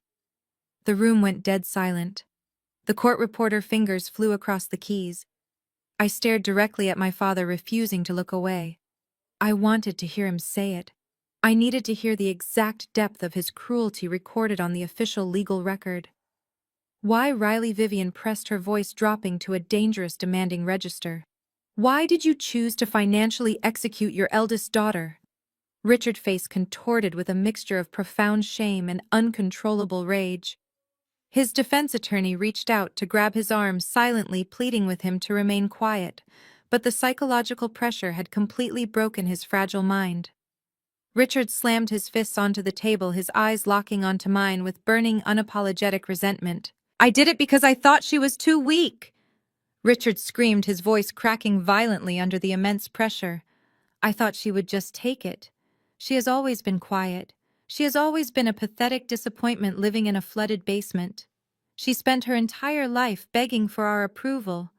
I chose her because I knew she did not have the money to fight back. I knew she would just cry and accept her place at the bottom of the family hierarchy. I chose her because I thought she would never dare sue her own family. The confession hung in the freezing air of the deposition room. It was the absolute, unvarnished truth. He had preyed on me because he thought my empathy was a weakness. He thought my desire for a loving family made me an easy, disposable target. I did not shed a tear. I did not flinch. I just looked at him with a feeling of profound, glacial emptiness. You were wrong, Dad. I stated, my voice completely steady and entirely devoid of mercy. I am the strongest person in this room, and I am the one who is going to bury you. Richard slumped back into his leather chair, breathing heavily, his face buried in his trembling hands. He had just handed us the exact motive required to utterly destroy him in civil court and secure maximum punitive damages. His defense attorney looked like he wanted to crawl under the table and disappear completely. Well, Mr. Anderson, Vivian said, her tone returning to a terrifying surgical calm. I appreciate your candor. However, there is one final item we need to address on the official record today. Vivian reached into her briefcase and pulled out a fresh, heavily redacted bank statement. She slid it across the mahogany table. It stopped directly in front of my father. Richard looked down at the paper, his exhausted eyes struggling to focus on the highlighted numbers. While the FBI was seizing your corporate ledgers, my forensic accountants were digging into your wife's personal banking history. Vivian announced, her voice ringing with absolute lethal precision. We wanted to see exactly where the stolen funds were flowing before the federal freeze took effect. It turns out that your wife Linda is not just a passive accessory to your criminal conspiracy. She is a highly active participant. Richard looked up, utter confusion masking his face. What are you talking about? He stammered defensively. Linda had nothing to do with the financial transfers. I handled the trust fund. Vivian smiled, a cold, unforgiving smile. That is what you thought, Richard. But the banking records tell a very different story. Exactly 48 hours after you illegally transferred the deed to the penthouse, your wife initiated a secondary unauthorized wire transfer. She secretly siphoned exactly $50,000 out of the stolen commercial loan funds. She did not use that money to pay the mortgage. She did not use it to help Terrence's fake startup. Vivian leaned forward, delivering the ultimate relationship-shattering blow. Linda transferred $50,000 of stolen money into a secret offshore shell account registered exclusively under Madison's name. Your wife and your golden child daughter stole from you while you were busy stealing from Riley. They used that stolen cash to fund a massive high-end designer shopping spree in Paris while you were sitting here orchestrating federal fraud to protect them. Your perfect family has been robbing you blind this entire time. The atmosphere inside the sprawling suburban mansion was completely suffocating. The grand custom-built house that had served as the ultimate symbol of my parents' arrogance and social superiority was now an active crime scene of their own making. Following the disastrous deposition, the walls were rapidly closing in on Richard and Linda. The secondary mortgage they had recklessly taken out to cover Terrence and his massive commercial loan interest had officially defaulted. Without the stolen trust fund money or the logistics company revenue to keep them afloat, the bank moved with ruthless mechanical precision. The grace periods were exhausted. The automated warnings had expired. The financial guillotine was dropping. Richard paced the length of the immaculate formal living room like a trapped feral animal. His federal bail conditions restricted his travel, and the crushing weight of the impending criminal trial was visibly destroying him. He needed liquid cash immediately. His high-priced defense attorney had demanded a massive non-refundable retainer fee the second they walked out of Vivian Cole's deposition room. Without that money, the lawyer threatened to formally withdraw from the case, leaving Richard to face the federal prosecutors with a randomly assigned public defender. A public defender was a concept that terrified a man used to country club privileges. Linda sat on the edge of the velvet sofa, her face buried in her hands. The revelation of her secret offshore account during the deposition had completely shattered their marriage.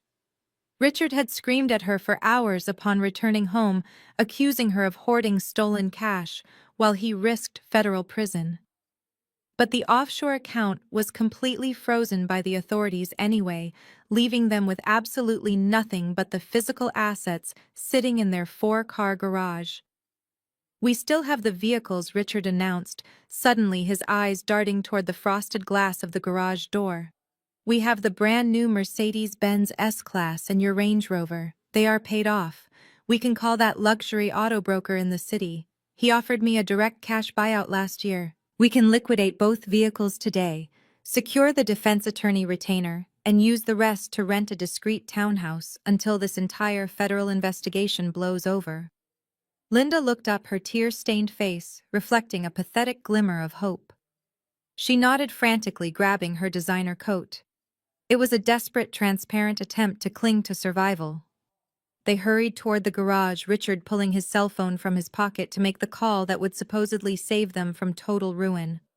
They hit the electronic garage door opener, the heavy metal rising to reveal the manicured concrete driveway. But the luxury auto broker was not the one waiting for them. 2 massive, heavy-duty commercial tow trucks were already backed into the driveway, their diesel engines rumbling loudly in the quiet, affluent neighborhood. Standing directly in front of the vehicles were four agents wearing dark windbreakers, bearing the bright, unmistakable yellow letters of the IRS Criminal Investigation Division. Richard dropped his phone onto the concrete. He lunged forward, waving his arms frantically. "What are you doing?" he screamed, his voice cracking with pure panic. "You cannot take those vehicles. Those are private property. You have absolutely no jurisdiction here." The lead IRS agent did not even blink at my father's pathetic display of authority. He stepped forward, handing Richard a thick, heavily stamped federal warrant. "We have every jurisdiction, Mr. Anderson," the agent stated, his voice completely devoid of any sympathy. "You are currently under federal indictment for wire fraud and identity theft. Furthermore, you have massive unreported tax liabilities tied to the misappropriation of a highly regulated trust fund. The federal government has officially placed a comprehensive lien on all of your physical assets.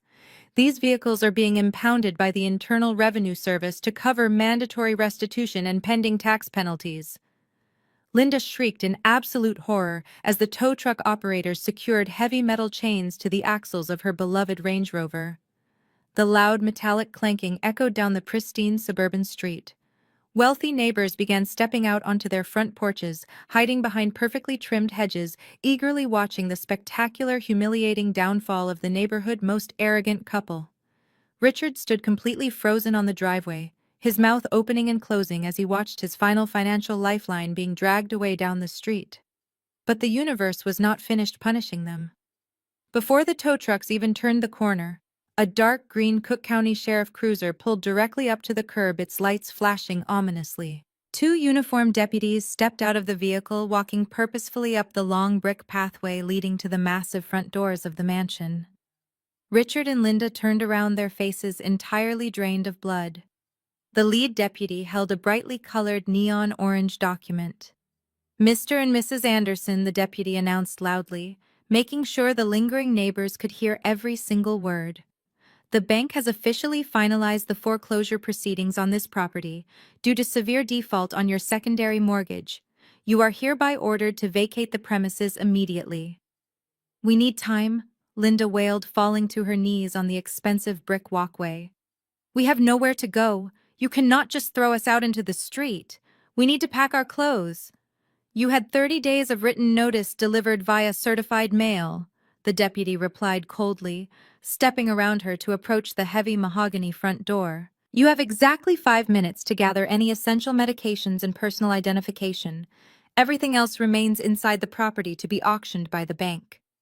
Richard and Linda stumbled blindly into the house, grabbing 2 garbage bags from the kitchen and frantically shoving whatever basic clothing and toiletries they could find into the thin plastic. The deputies escorted them right back out the front door exactly 5 minutes later. The loud, definitive click of the heavy deadbolt locking behind them sounded like a gunshot. The deputy slapped the bright neon foreclosure notice directly onto the beautiful mahogany wood, sealing their absolute ruin.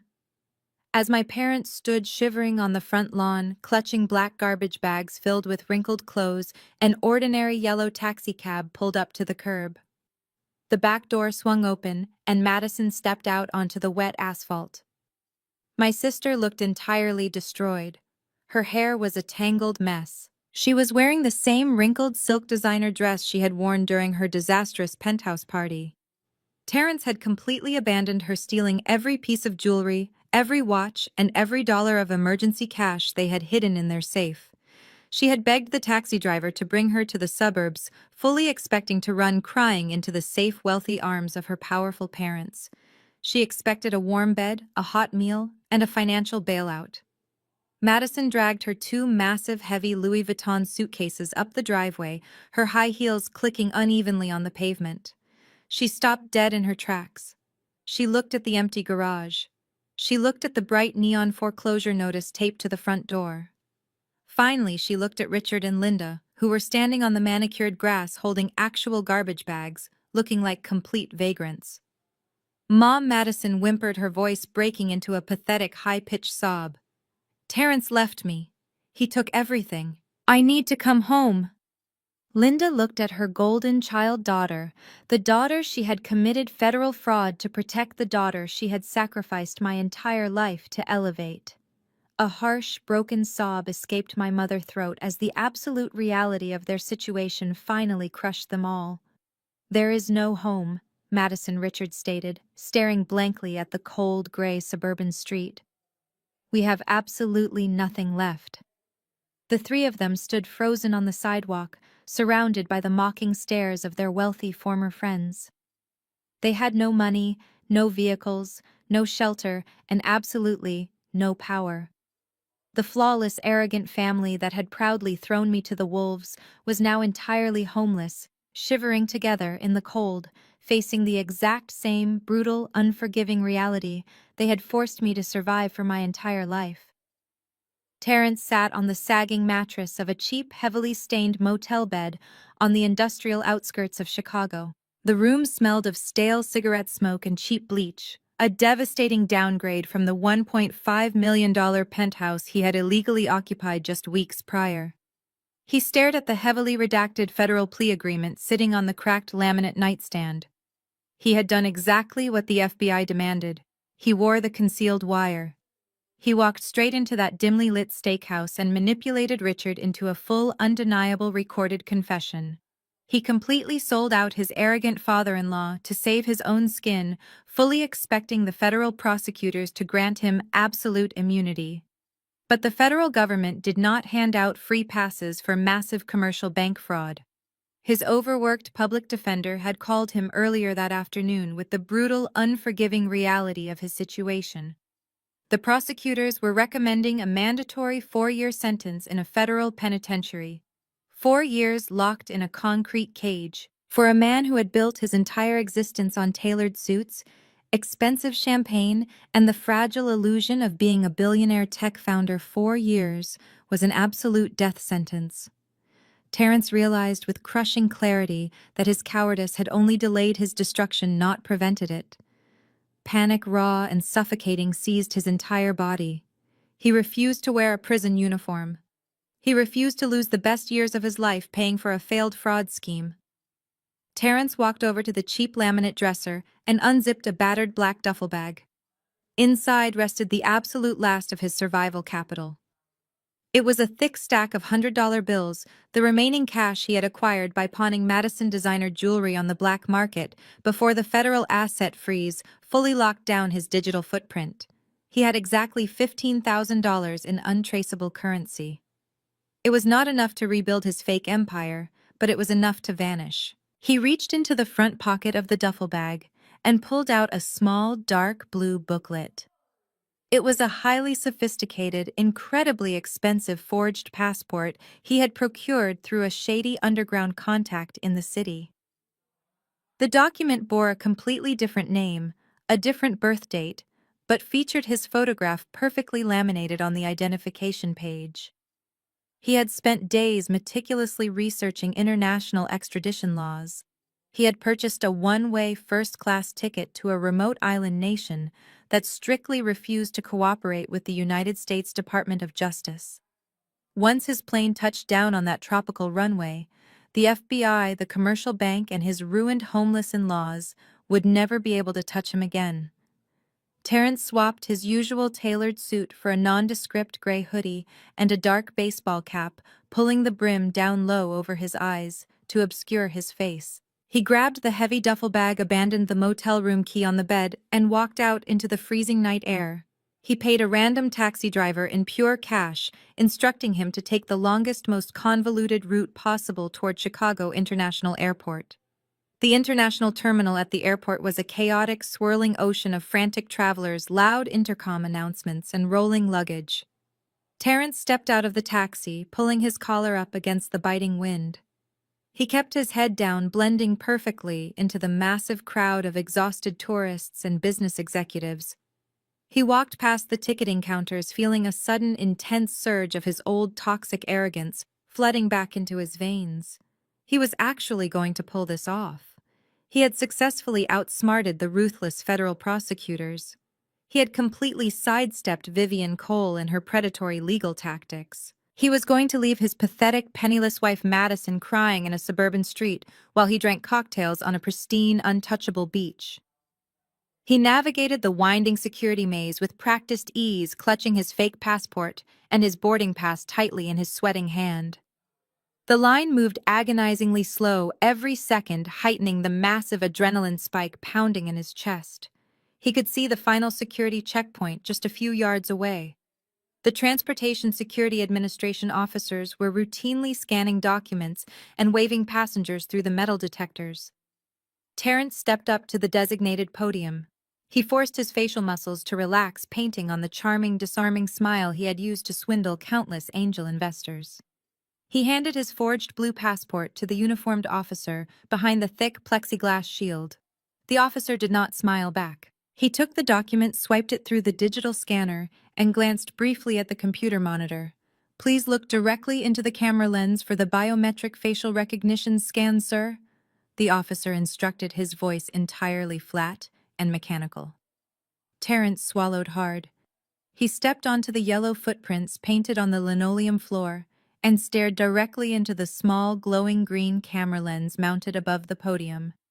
He held his breath, waiting for the familiar, comforting chime of approval. He mentally prepared to grab his heavy duffel bag and sprint toward his departure gate. The machine did not chime. Instead, the glowing green light instantly flashed a violent, blinding red. A sharp, high-pitched digital alarm buzzed directly onto the officer's secure computer monitor. Terrence felt his stomach completely drop out of his body. The officer's eyes widened as he read the urgent, glaring red text flashing across his screen. The biometric scan had instantly bypassed the fake name on the forged passport and matched Terrence's facial structure directly to a severe, high-priority federal flight risk database. "Sir, I need you to step to the side." The officer commanded, his hand immediately dropping to the heavy black radio clipped to his shoulder. Terrence did not step to the side. Pure, unadulterated terror violently hijacked his brain. He snatched his hand back, leaving the fake passport on the podium, and turned to run. He shoved a middle-aged woman out of his way, wildly attempting to sprint back through the crowded security line toward the terminal exit. He did not make it 5 feet. Before Terrence could even process the incoming threat, 4 heavily armed Customs and Border Protection officers swarmed him from every single direction. A massive, muscular officer tackled him violently from behind, driving Terrence face first directly into the hard-polished airport floor. The heavy impact knocked the wind completely out of his lungs. "Stop resisting," an officer roared, pressing a heavy knee aggressively into the center of Terrence's back. Terrence gasped for air, his face smashed painfully against the cold tile. He felt cold, heavy steel handcuffs snap brutally tight around his wrists, completely immobilizing his arms. Hundreds of shocked passengers gasped and pulled their children away, forming a massive, terrified circle around the violent apprehension. Dozens of smartphone cameras instantly pointed down at him, recording his absolute miserable destruction. "You are in direct violation of a federal travel ban," the lead officer shouted, hauling Terrence roughly to his feet by the back of his gray hoodie. "You are under arrest for attempting to flee federal prosecution, possessing fraudulent identification documents, and violating the strict terms of your bail agreement." Terrence's legs gave out entirely. He went completely limp, his arrogant founder facade entirely shattered into a million pathetic pieces. The officers dragged him forcefully through the crowded, brightly lit terminal. Hundreds of strangers watched in absolute silence as the fake technology genius was hauled away in cold steel chains, his desperate, cowardly escape completely annihilated by the very digital technology he had pretended to invent. The massive oak doors of the Dirksen Federal Courthouse swung shut with a heavy, echoing thud that signaled the absolute end of my parents' reign. The courtroom was a freezing, cavernous space lined with dark wood and dominated by the intimidating seal of the United States government. I sat in the front row of the gallery, flanked by my grandfather Harrison and my ruthless attorney Vivian Cole. Across the aisle, sitting at the defense table, were Richard and Linda. They looked completely stripped of their former country club arrogance. My father wore a cheap, wrinkled suit, a far cry from his tailored executive wardrobe, My mother sat beside him, her face pale, her expensive highlights fading into dull gray roots. The federal prosecutor, a sharp, no-nonsense woman with a voice like shattering glass, stood before the jury box. She did not waste a single breath on pleasantries. She methodically painted a devastating portrait of unparalleled greed. She walked the jury through the forged, durable power of attorney, the illegal transfer of the Michigan Avenue penthouse, and the coordinated wire fraud that had crossed state lines. She displayed the bank records, showing how my parents had drained their own retirement accounts to fund Terrence and his fraudulent commercial loan. The jury listened in absolute stunned silence as the prosecutor described how a supposedly wealthy, respectable logistics executive had systematically plotted to financially execute his own eldest daughter, just to maintain a pathetic illusion of high society status for his golden child. Then the bailiff called my name. I stood up, smoothing the wrinkles from my tailored charcoal blazer. I walked past the wooden swinging gate and stepped up into the witness box. I raised my right hand, swore to tell the whole truth, and sat down. The microphone picked up the steady, calm rhythm of my breathing. For the very first time in my 33 years of life, I was looking down at my father from a position of absolute, undeniable power. Richard stared up at me from the defense table. He tried to muster that old, terrifying glare, the exact same look he used to use when I was a teenager asking for help with my college tuition. He wanted me to cower. He wanted me to remember my place at the bottom of his twisted family hierarchy. I did not break eye contact. I stared back at him with eyes as cold and unforgiving as the Chicago winter. I watched his fragile, arrogant facade crack right there in the middle of the federal courtroom. The prosecutor approached the podium. She asked me to state my name and my relationship to the defendants. She asked me to describe the exact moment I learned my signature had been forged to steal a $1.5 million trust fund asset. I spoke clearly, my voice projecting through the massive room without a single tremor. I recounted the birthday brunch at the Michelin star restaurant. I detailed how my mother had viciously mocked my cheap clothes while I was secretly living in a flooded, moldy basement apartment. I explained how they had dragged me into a public bathroom, threatening to destroy my freelance design career if I did not willingly hand over my stolen inheritance to Madison and Terrence. I laid out every single detail of their cruelty, their emotional manipulation, and their relentless exploitation. I told the jury exactly how it felt to work 70 hours a week, burning my eyes out in front of a computer screen, while my parents bought my sister a brand new sports car and a six-figure destination wedding. I explained that my parents had conditioned me to believe I was a profound disappointment simply because I chose to build my own independent design business instead of conforming to their shallow corporate expectations. The courtroom was dead silent. Several jurors were glaring openly at Richard and Linda. My mother had her face buried in her trembling hands, quietly sobbing, but it was far too late for theatrical tears to save her. When the prosecutor finished, Richard's desperate defense attorney approached the podium for cross-examination.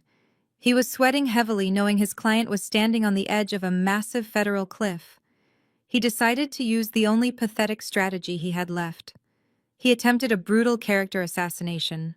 "You claim your parents abandoned you financially?" The defense attorney began, raising his voice to sound intimidating. "But isn't it true, Riley, that you are simply a bitter, ungrateful child? Is it not true that you grew jealous of your sister's successful marriage and decided to weaponize a simple family misunderstanding to steal your parents' hard-earned wealth? You are trying to send the people who raised you, who fed you, and who housed you to a federal penitentiary just because you want a bigger piece of the pie." I did not raise my voice. I did not show an ounce of anger. I just looked at the desperate lawyer with profound pity. Before I could even answer, the federal prosecutor stood up, holding a massive, meticulously organized digital file that Vivian Cole had personally handed over to the government. "Objection, Your Honor," the prosecutor announced. "The defense is deliberately mischaracterizing the financial relationship between the witness and the defendants. We request permission to enter Exhibit F into the official record." The judge nodded. The massive projector screens mounted on the courtroom walls instantly flickered to life. The screens displayed a highly detailed, comprehensive audit of my entire banking history, stretching back exactly 15 years. The prosecutor walked right up to the jury box. "Let the record reflect the absolute truth," she declared, pointing sharply at the glowing screens. "These are the certified financial records of Riley Anderson since the exact day she turned 18. Look closely at the incoming transfer columns. There is not a single dollar, not one single cent transferred from Richard or Linda Anderson. The witness paid her entire $60,000 college tuition by working double shifts as a waitress and taking on predatory student loans. She has paid every single rent check, every grocery bill, and every medical expense with money she earned entirely on her own. Her parents did not just cut her off financially, they actively stole from her to fund their preferred daughter." The defense attorney froze at the podium. His mouth hung open as he stared at the undeniable, monumental proof of my absolute independence. The entire narrative he had just tried to spin evaporated into thin air. Richard buried his face in his hands, completely broken. Linda let out a loud, pathetic wail. The jury looked at the screens, then looked at my parents with pure, unadulterated disgust. I sat in the witness box, breathing in the cold, sterile air of the courtroom, knowing with absolute certainty that I had just nailed the lid of their coffin completely shut. The jury deliberation was agonizingly short. A federal jury does not need days to deliberate when they are presented with an overwhelming mountain of irrefutable paper trails, blatantly forged signatures, and crystal-clear wiretap confessions. The heavy oak door of the deliberation room swung open less than 4 hours after they had retired. The 12 men and women filed back into the freezing, cavernous federal courtroom, their faces completely unreadable, deliberately refusing to make a single second of eye contact with the defense table. I sat perfectly still in the front row of the gallery, flanked by my grandfather Harrison and my ruthless attorney Vivian Cole. The suffocating silence in the massive room was broken only by the sharp, rhythmic ticking of the wall clock. The federal judge, a stern, imposing man with absolutely zero tolerance for white-collar entitlement, ordered the defendants to rise and face the jury box. Richard stood up on trembling legs. The tailored, expensive designer suit he had worn so arrogantly on the first day of the trial was now visibly wrinkled, smelling of stale sweat and sheer, unadulterated panic. Linda clung desperately to his arm, openly sobbing, her expensive makeup completely ruined and running down her pale cheeks. The court clerk took the official verdict form from the jury foreman and began reading the absolute, unequivocal destruction of my parents' lives directly into the microphone. On the charge of federal wire fraud, we find the defendant, Richard Thomas Anderson, guilty. On the charge of aggravated identity theft, we find the defendant guilty. On the charge of criminal conspiracy, we find the defendant guilty. The word guilty echoed through the massive chamber like a relentless mechanical hammer, striking a coffin nail over and over again. My father's face drained of all remaining color, leaving his skin a sickly ashen gray. Terrence was not standing at that specific defense table today, but his miserable fate had been permanently sealed earlier that same week in a separate but deeply connected proceeding. Despite his desperate, cowardly attempt to play the victim and wear a federal wire to rat out my father, the prosecutors did not let him walk away clean. His massive commercial bank fraud was simply too severe to ignore. Terrence had been handed a solid 4-year sentence in a federal correctional institution, effectively annihilating his fake billionaire startup founder persona forever. He was already sitting in a concrete cell, entirely stripped of his tailored tuxedos, his stolen Rolex watches, and his fraudulent identity. Now it was Richard and Linda turn to face the absolute music. The federal judge adjusted his glasses and stared down from the high bench at my parents with a look of profound, visceral disgust. In all my years on the federal bench, the judge began, his voice laced with heavy, undeniable venom. I have presided over highly complex corporate embezzlement cases and massive multi-million-dollar financial schemes.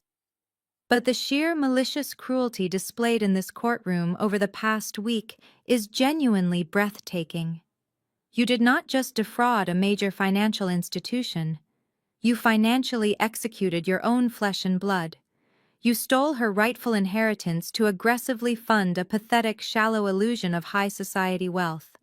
You weaponized your parental authority to commit severe federal felonies against a daughter who owed you absolutely nothing. Richard flinched violently, as if he had been physically struck across the jaw. He opened his mouth to speak, to offer some pathetic excuse, but the judge raised a hand, instantly silencing him. The judge did not hesitate for a single second.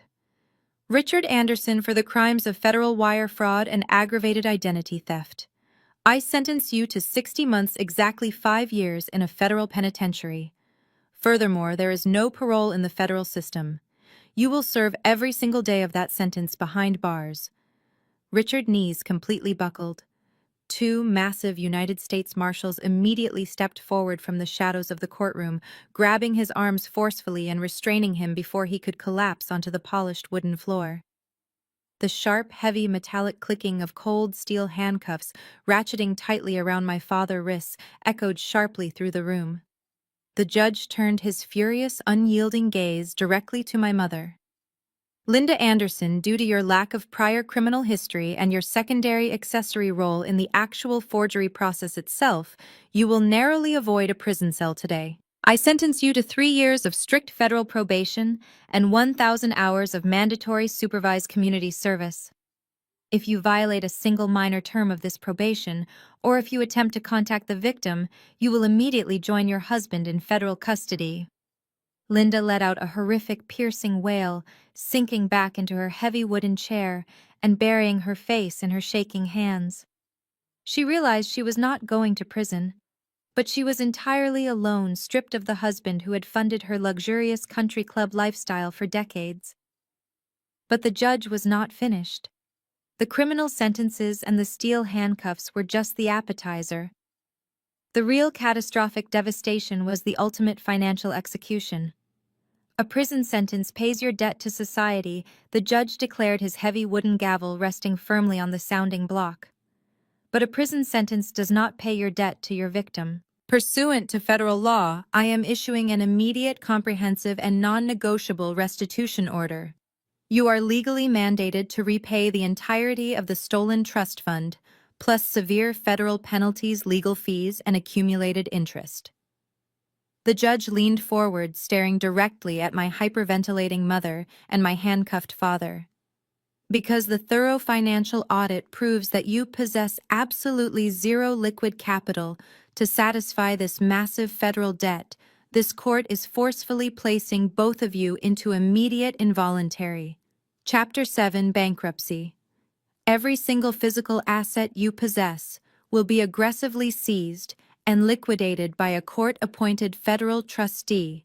Your luxury vehicles, your frozen bank accounts, your designer jewelry, and your sprawling suburban mansion will be stripped from you and put up for a public sheriff auction. Every single penny generated from the forced, humiliating sale of your entire life will be handed directly back to Riley to make her whole.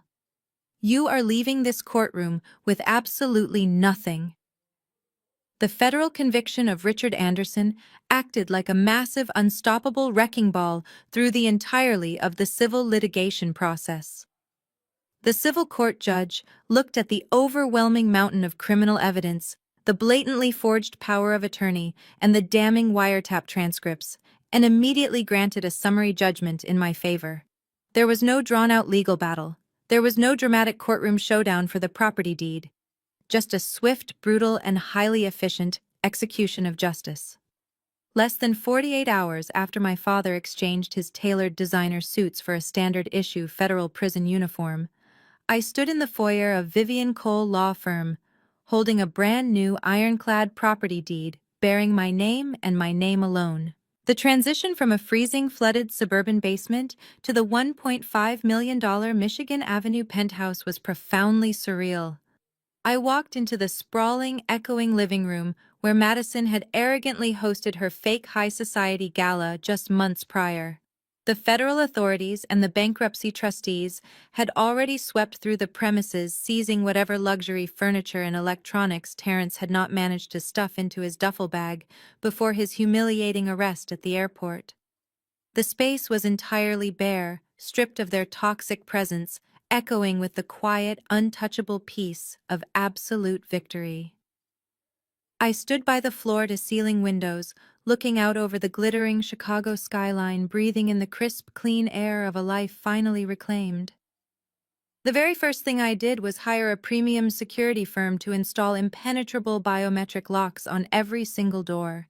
The spectacular public downfall of my father did not just restore my stolen inheritance, it completely resurrected my professional reputation from the dead. Richard was no longer a powerful, intimidating logistics executive who could snap his fingers and destroy my livelihood through his corrupt country club network. He was a disgraced, convicted felon sitting in a concrete cell. The moment the news of his severe federal sentencing hit the Chicago business journals, my silent smartphone suddenly erupted into a relentless, frantic frenzy of activity. The exact same corporate directors and wealthy tech clients who had cowardly sent me those cold, legally sanitized contract termination emails were now desperately attempting to claw their way back into my good graces. My inbox was instantly flooded with groveling, pathetic apologies, heavily disguised as professional misunderstandings. The executives blamed internal miscommunications, rogue human resource departments, and temporary budget constraints. They sent extravagant apology gifts, massive floral arrangements, and heavy wooden crates of vintage champagne directly to my new penthouse address, practically begging me to reinstate their user experience design contracts. They knew the power dynamic had completely shifted. I was no longer a desperate freelancer starving in a basement, terrified of losing a paycheck. I was the sole heir to a massive real estate trust fund who had just legally annihilated a prominent corporate executive without breaking a single sweat. I held absolute power, and those ruthless corporate directors could smell it. I did not ignore their frantic emails. I did not let them off the hook easily. I scheduled video conferences with every single director who had previously abandoned me under my father's threats. I sat in my luxurious sunlit penthouse looking directly into my high-definition webcam with a cold, predatory smile.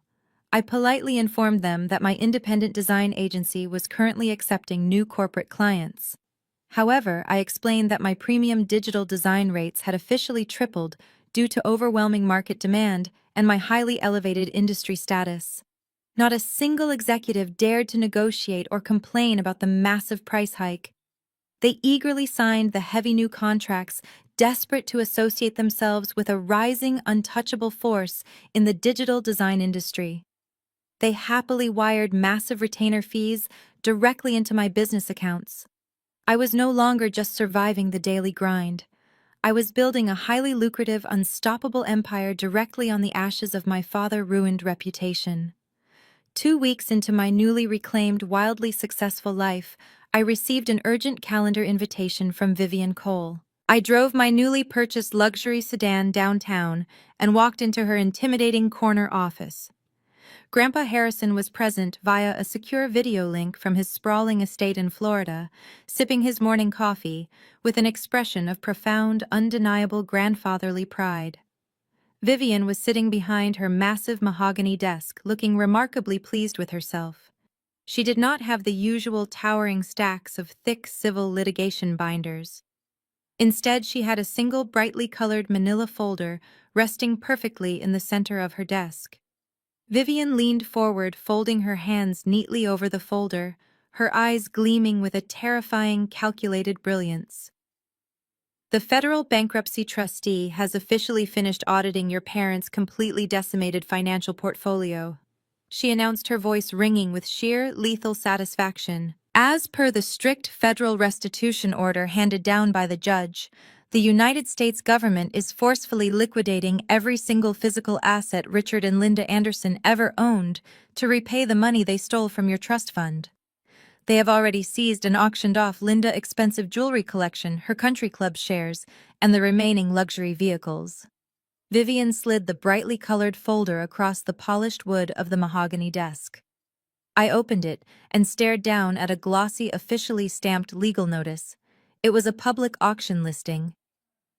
The high-resolution photograph on the front page displayed the sprawling, custom-built suburban mansion where I had grown up. It was the exact same house where I was treated like a worthless peasant while Madison was crowned the golden child.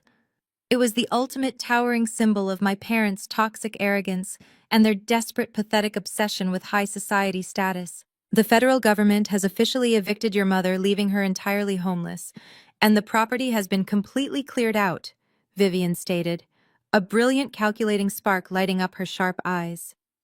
The bank is putting the mansion on the block at the Cook County Sheriff auction next Tuesday morning, because they need to liquidate it immediately to satisfy your massive federal restitution order. The opening bid is set at a terrifyingly cheap, absolute rock-bottom price. The Cook County Sheriff auction was held in a stark, heavily fluorescent-lit municipal building that smelled distinctly of stale coffee and administrative despair. I walked through the heavy glass double doors wearing a custom-tailored emerald green power suit that cost more than my entire first year of college tuition. My designer heels clicked with a lethal rhythmic authority against the scuffed linoleum floor. Vivian Cole walked perfectly in step beside me, carrying a sleek leather briefcase containing certified federal bank drafts. I was no longer the exhausted, terrified freelancer begging for scraps in a flooded suburban basement. I was an apex predator stepping directly into a room full of scavengers. The auction hall was packed tightly with aggressive real estate developers, property flippers, and bargain hunters searching for distressed assets to exploit. I scanned the crowded, noisy room and instantly spotted them cowering in the far back corner. Linda and Madison looked completely and utterly unrecognizable. The devastating reality of federal bankruptcy had brutally stripped away their arrogant country club veneer. My mother was wearing a faded, generic trench coat, her posture hunched, fragile, and utterly defeated. Madison stood closely beside her, looking absolutely miserable and gaunt in a cheap, unbranded sweater. They were frantically whispering to a tall, silver-haired man I immediately recognized from my childhood. It was Arthur Hughes, a wealthy commercial real estate developer, and one of my father's most loyal former golfing buddies. My mother was desperately clinging to the sleeve of Arthur's expensive wool suit. Even from across the crowded room, I could read the pathetic, highly delusional strategy playing out on her tear-stained face. Linda and Madison were begging him to act as a straw buyer. They wanted this wealthy family friend to purchase their foreclosed mansion at a steep discount and quietly rent it back to them for pennies on the dollar. They were still desperately trying to cling to their wealthy suburban illusion, praying a high society bailout would magically save them from the brutal incoming reality of low-income public housing. I watched with pure glacial satisfaction as Arthur gently but firmly removed my mother's shaking hand from his expensive jacket. He took a deliberate, highly visible step backward, shaking his head with a look of intense discomfort. Nobody in the Chicago financial district wanted absolutely anything to do with the radioactive fallout of my father's massive federal fraud conviction. Arthur turned his back on them without a single word of comfort and walked quickly away. He left Linda and Madison completely isolated in the freezing corner of the auction hall, abandoned by the very social circle they had sacrificed my entire life to impress. The auctioneer stepped up to the heavy wooden podium and adjusted the screeching microphone.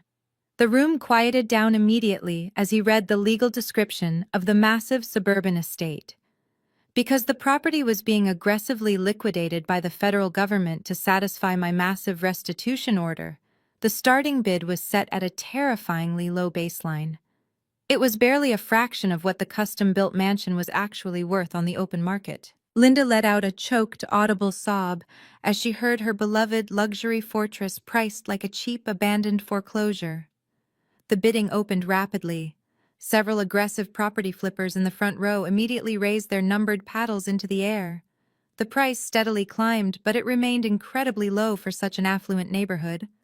I stood perfectly still at the back of the room, with Vivian, my arms crossed comfortably over my tailored green suit. I did not move a single muscle. I just watched my mother and sister staring frantically around the room, praying that Arthur or any of their former wealthy friends would raise a paddle to save them. Not a single person from their old high society life lifted a finger. The flippers slowly stopped bidding as the price reached their maximum profit margins. The auctioneer called out the current bid, scanning the silent room for any final challengers. Going once. Going twice. I slowly uncrossed my arms and raised my bright yellow bitter paddle high into the cold air.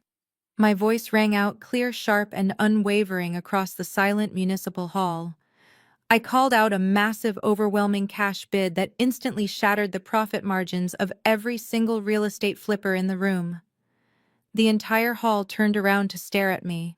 Linda and Madison heads snapped in my direction so fast I thought their necks would break. Their eyes widened in sheer, unadulterated horror as they finally realized exactly who was hijacking the auction. I was not just bidding with my rapidly expanding corporate user experience design revenue. I was bidding with the highly lucrative, fully restored trust fund that my parents had desperately tried to steal. I was using the exact same financial weapon they had forged to destroy me. I stared directly into my terrified, bloodshot eyes as the auctioneer frantically checked to see if anyone else would counter my astronomical cash offer. The property flippers aggressively shook their heads and lowered their paddles, completely intimidated by my overwhelming financial leverage. They knew a federal trust fund baby when they saw one, and they knew they could not outbid my sheer vindictive capital. The auctioneer raised his heavy wooden gavel high into the air. Sold to the bidder in the green suit, he announced loudly, bringing the gavel down with a sharp, definitive crack that echoed through the room like a gunshot. The hammer strike legally transferred the absolute ownership of the sprawling suburban mansion directly into my hands. I had just purchased my childhood home, the grand, imposing fortress of my parents' toxic arrogance and extreme favoritism, for a shockingly cheap, severely discounted price. I bought it using the exact restitution money the federal judge had squeezed from their liquidated assets. Linda Legs completely gave out. She collapsed against the back wall of the auction hall, sliding down to the dirty linoleum floor, weeping with loud, uncontrollable agony. Madison stood frozen above her, staring at me with a look of profound, devastating realization. They finally understood the absolute ruthless symmetry of their brutal punishment. They were officially homeless, and I was the sole legal landlord of their ruined empire. I did not offer them a single ounce of sympathy or a single comforting glance. I turned to Vivian, handed her my yellow bitter paddle, and smiled a cold, victorious smile. We turned our backs on my weeping mother and my shattered sister, walking confidently out of the auction hall to finalize the paperwork on my brand new, heavily discounted real estate acquisition. 4 months passed since the auctioneer gavel finalized my ultimate victory. I never packed a single box to move my belongings into the sprawling suburban mansion. Living inside the walls where I had been systematically abused was out of the question. I bought that massive estate to completely erase the toxic history it represented. I hired a commercial demolition crew on my very first day of legal ownership.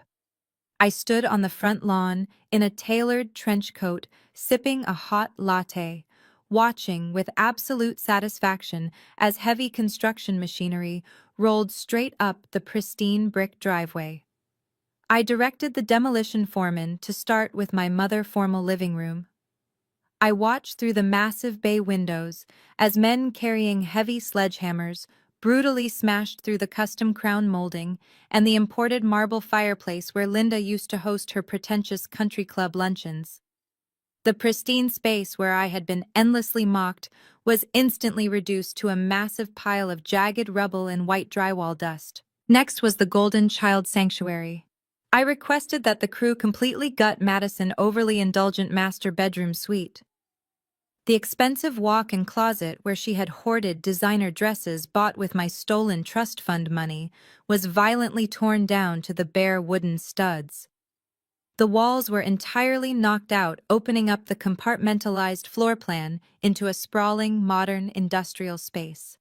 The physical destruction of their arrogant suburban fortress was intensely therapeutic. By the end of the 4th month, The commercial renovation was fully completed. The once hostile family mansion had been transformed into the corporate headquarters for my expanding user experience design agency. The layout was now an open collaborative tech hub featuring sleek glass partitions, polished concrete floors, and brilliant natural sunlight pouring through the newly expanded windows. Where the heavy mahogany dining table used to sit, I installed a massive high-tech conference room. I did not just build a beautiful office space, I built an ecosystem of opportunity. Using the influx of corporate contracts I secured after Richard federal fraud conviction, I aggressively expanded my business operations. I hired 3 dozen young, brilliant digital designers and software developers. Most of them were talented creatives who had been unfairly overlooked by corporate firms. People who knew exactly what it felt like to grind for every single dollar they earned. I gave them excellent salaries, comprehensive health benefits, and a luxurious environment to build their careers. I walked through the vibrant hallways of my new agency, listening to the energetic hum of clicking keyboards and enthusiastic brainstorming sessions. My employees were actively collaborating on massive digital campaigns for international tech giants, completely oblivious to the miserable history that had previously stained this exact property. I had taken a monument of toxic entitlement and completely flipped it into a thriving engine of modern innovation. I was an absolute titan in my industry, sitting at the top of an empire I built entirely with my own 2 hands. While I was aggressively scaling my design firm, Madison was experiencing a completely different reality check. The federal government had entirely liquidated her stolen assets. Terrence was locked away in a federal penitentiary, having abandoned her with a mountain of legal fees and zero legitimate work experience. My parents were bankrupt, living in a heavily subsidized apartment in an undesirable zip code, utterly incapable of providing their golden child with a financial bailout. Madison was forced to enter the unforgiving workforce without a fake corporate title to prop up her ego. She managed to secure employment as a waitress at a dingy coffee shop on the industrial outskirts of the city. Her daily reality now consisted of wearing a cheap, heavily stained polyester uniform apron and scrubbing sticky tables for minimum wage. The perfectly manicured fingernails she used to tap arrogantly against her designer handbags were now chipped ragged and permanently smelling of cheap industrial bleach. On a freezing Tuesday afternoon, Madison finished an exhausting double shift at the cafe. Her ancient used car had broken down 2 days prior, forcing her to rely on the notoriously unreliable city bus system. She wrapped her thin, frayed coat tightly around her shoulders, shivering violently as she walked down the wet gray sidewalk. Due to a sudden detour on her bus route, she found herself walking directly through the affluent, heavily manicured suburban neighborhood where she had spent her entire spoiled, entitled life. Madison trudged past the tall, perfectly sculpted hedges and the sprawling green lawns, her cheap sneakers soaking through with freezing puddle water. She kept her head down, utterly terrified that one of her former wealthy neighbors might drive past in a luxury vehicle and recognize the golden child reduced to a miserable, exhausted waitress. Her legs ached profoundly as she approached the familiar intersection. She stopped dead in her tracks, her breath hitching painfully in her tight chest. She was standing directly in front of our old family estate. Madison stared through the heavy custom-forged iron gates, her eyes widening in sheer unadulterated shock and profound humiliation. The property was completely unrecognizable. The arrogant, pristine facade of the mansion had been modernized with sleek architectural steel and dark-tinted glass. A row of expensive electric vehicles sat neatly parked in the completely repaved driveway. The front doors were wide open and stylish, successful young professionals were walking in and out with briefcases and laptops. But it was the massive, brand-new sign mounted directly onto the heavy iron gates that completely broke her fragile, delusional mind. The gleaming custom-brushed steel letters sparkled arrogantly in the cold afternoon sunlight. Madison stood on the wet, dirty sidewalk, shivering uncontrollably in her stained waitress uniform, and stared at the towering, undeniable proof of my absolute victory. The heavy metal sign proudly displayed the name of my highly lucrative multi-million-dollar user experience design agency. It was an unmistakable permanent monument to her total destruction. The freezing winds of Lake Michigan whipped across the massive glass balcony of the downtown Chicago penthouse. I stood near the heavy steel railing with a crystal glass of vintage red wine resting comfortably in my hand. The sprawling, glittering grid of the city stretched out infinitely below me, a breathtaking ocean of golden lights and towering skyscrapers. I was standing hundreds of feet above the dark, damp, flooded suburban basement, where I had spent years desperately coding user interfaces and surviving on cheap coffee. I was finally breathing the crisp, clean air of the absolute summit. The transition from the miserable bottom of the family hierarchy to the literal top of the Chicago skyline was a profound, undeniable reality. I had fought tooth and nail through a brutal storm of emotional abuse, severe federal fraud, and unparalleled greed, and I had emerged entirely victorious. Grandpa Harrison sat comfortably in a custom leather armchair just a few feet away, securely wrapped in a thick wool coat against the biting evening chill. He looked incredibly peaceful, his sharp eyes reflecting the brilliant city lights. He took a slow, appreciative sip of his own wine and let out a deep, satisfied sigh. We had spent the entire afternoon reviewing the final legal documents from Vivian Cole, officially closing the book on the federal restitution and the absolute bankruptcy of my parents. The trust fund was fully restored, protected by ironclad legal barriers, and my user experience design agency was generating a massive, unprecedented amount of revenue. "You built an absolute fortress," Riley Grandpa Harrison said, his voice carrying a heavy, resonant pride that warmed me against the freezing wind. "You did not just survive their malicious attempts to destroy your future. You completely dismantled their fraudulent empire and used the wreckage to pave your own highway. I have spent my entire life evaluating business deals and measuring the resilience of ambitious entrepreneurs, and I can say with absolute certainty that I have never been more proud of anyone in my entire life." I smiled a genuine, completely unburdened smile and leaned back against the heavy glass railing. "I did not do it entirely alone, Grandpa," I replied, holding my crystal glass up toward him.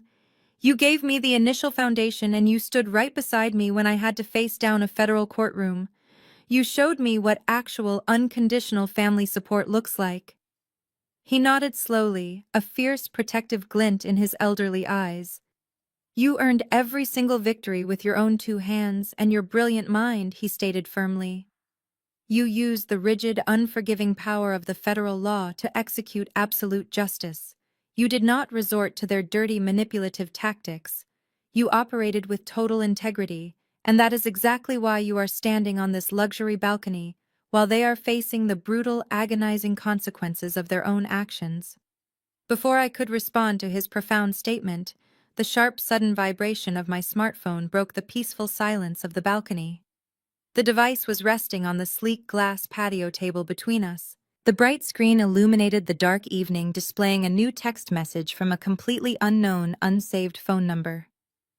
I set my wine glass down next to the phone and picked up the device. I stared at the glowing screen, my eyes scanning the short, desperate cluster of words. "Riley, please, it is your mother. I am out of money for my blood pressure medicine and the public clinic is closed. Madison cannot help me because she lost her waitress job yesterday. I am freezing and I feel sick.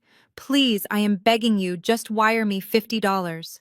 Just $50 to help your mother."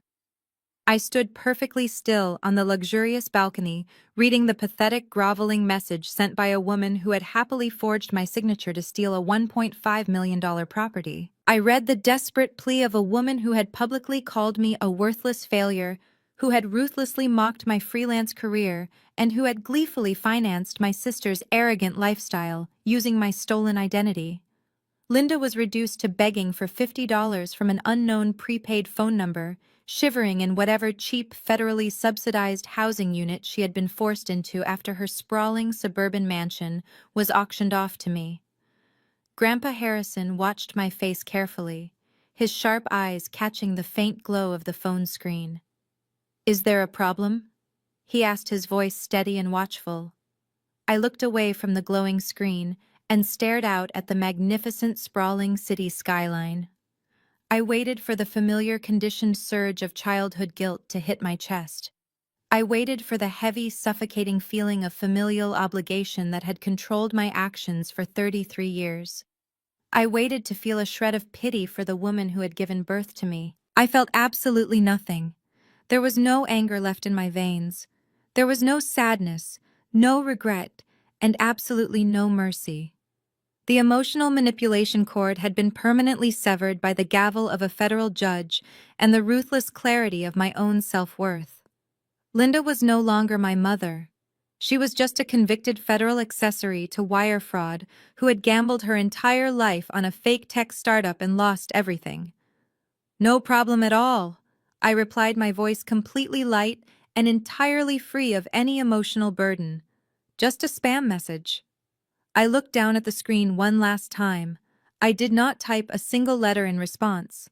I did not demand an apology or offer a harsh, vindictive lecture.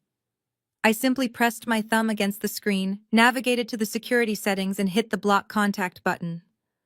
The unknown number instantly vanished into the digital void, permanently erased from my existence. I placed the phone face down on the glass table, completely detaching myself from the miserable, ruined lives of Richard, Linda Madison, and Terrence. They were trapped in a prison of their own making, and I was never looking back. I picked up my glass of vintage wine and turned back to my grandfather, the cold Chicago wind whipping through my hair.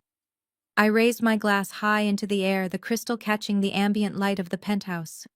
I actually received a massive email right before we stepped out onto the balcony. I announced, a bright, victorious laugh escaping my lips. The chief executive officer of that major Silicon Valley tech firm officially signed the corporate contract. My design agency is taking over their entire global user experience overhaul. It is the biggest, most lucrative financial contract I have ever secured in my entire life. Grandpa Harrison's face erupted into a massive, triumphant smile. He raised his own glass, tapping it gently against mine with a crisp, melodic clink that sounded like pure, unadulterated freedom. "To the absolute top of the world," Riley, he declared, his voice full of joy. "To the top of the world," I echoed, taking a long, satisfying sip of the rich red wine. I stood on the balcony of my multi-million-dollar fortress, surrounded by the dazzling lights of the city I had conquered.